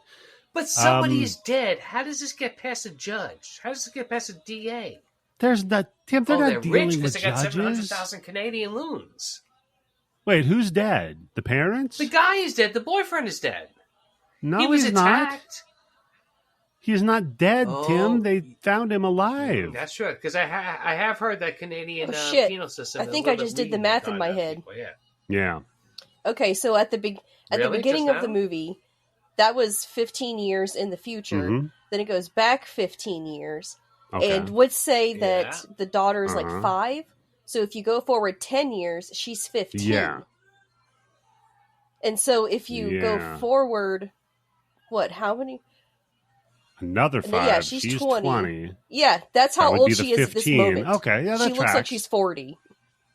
And I'll tell you the Okay. math that I did, Candice. And that is that in the end, Pinocchio became Oh, a real yeah. boy. It's deep. And folks, that is the movie Pin. Holy shit. Will we right? What a mind fuck. Oh yeah, you were right. No, it's fantastic. It is insanity. It's deep on many levels. There's a lot of different readings that you could get from it. And like I said, if you this haven't is- seen it, see it clearly. Even This if you've is a listened to us, tailor-made go movie see it. for this podcast. Oh yeah. Yeah, this is a Bloody Bit certified, man. It's got everything. mind It's got trap, yeah. stupidity. It's It's competently sleazy. made. It's got incest. That's true. It's Yes, got that's got it over mind trap. It's got everything. It's got everything you could ever want. So yeah, thank you guys for suggesting it, and I'm glad we took a break in the middle of our first 90s month. Yeah, to I know, review but it. I just had to call an emergency podcast. Agreed, and it was well earned. Now, Tim, I have a question for you, Yeah. buddy. If people were on the internet, is there anything you'd want them to pay attention to? Well, I guess I'm on X now instead of Twitter, right? Mm-hmm. Yeah, you can X Yeah. us. Let me tell you, the other night I was watching MSNBC and I saw some reporter's name and they had the fucking X at and then their name. I was like, come on. Fucking Elon Musk is Stupid. winning. He's fucking trolling the whole fucking world with that goddamn shit. So stupid. So yeah, you can follow us, Yobo Gold, at HorrorHoochie69 and at Eddie the Axe on Give X us 5 stars or on Twitter. whatever device you're listening to us on, right? Yeah, give us a 5-star review. And I think Candice, the what about Grind you? Bin episode of the New York Ripper should be coming out soon.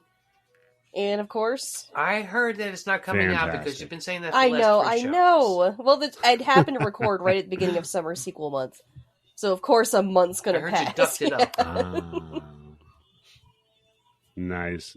And yeah, stay tuned on the Grind Bin. I'm going to No, be you there won't. one of these days.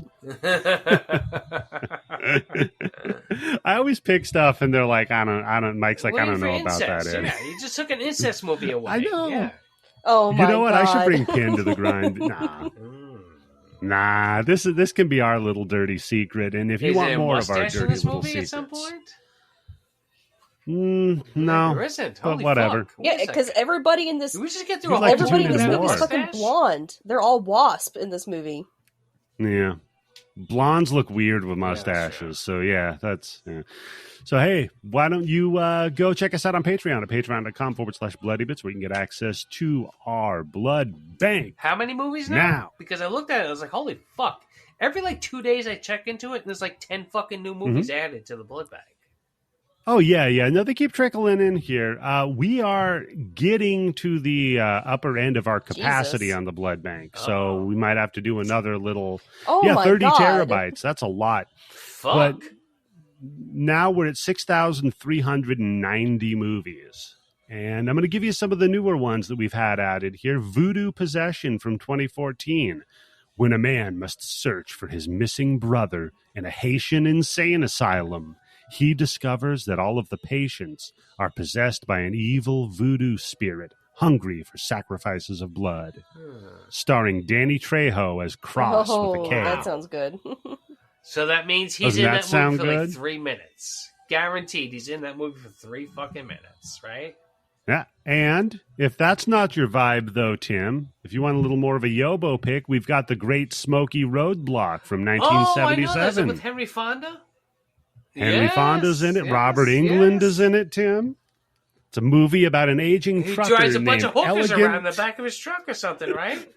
Yeah. Named Elegant John Howard. What a great name for a trucker who, helps out a bunch of other truckers, hitchhikers, gets into mischief.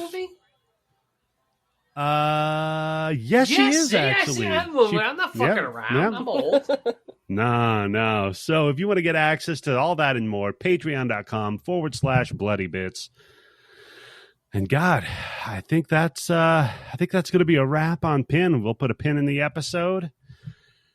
And folks, I think that this is how we end it. And we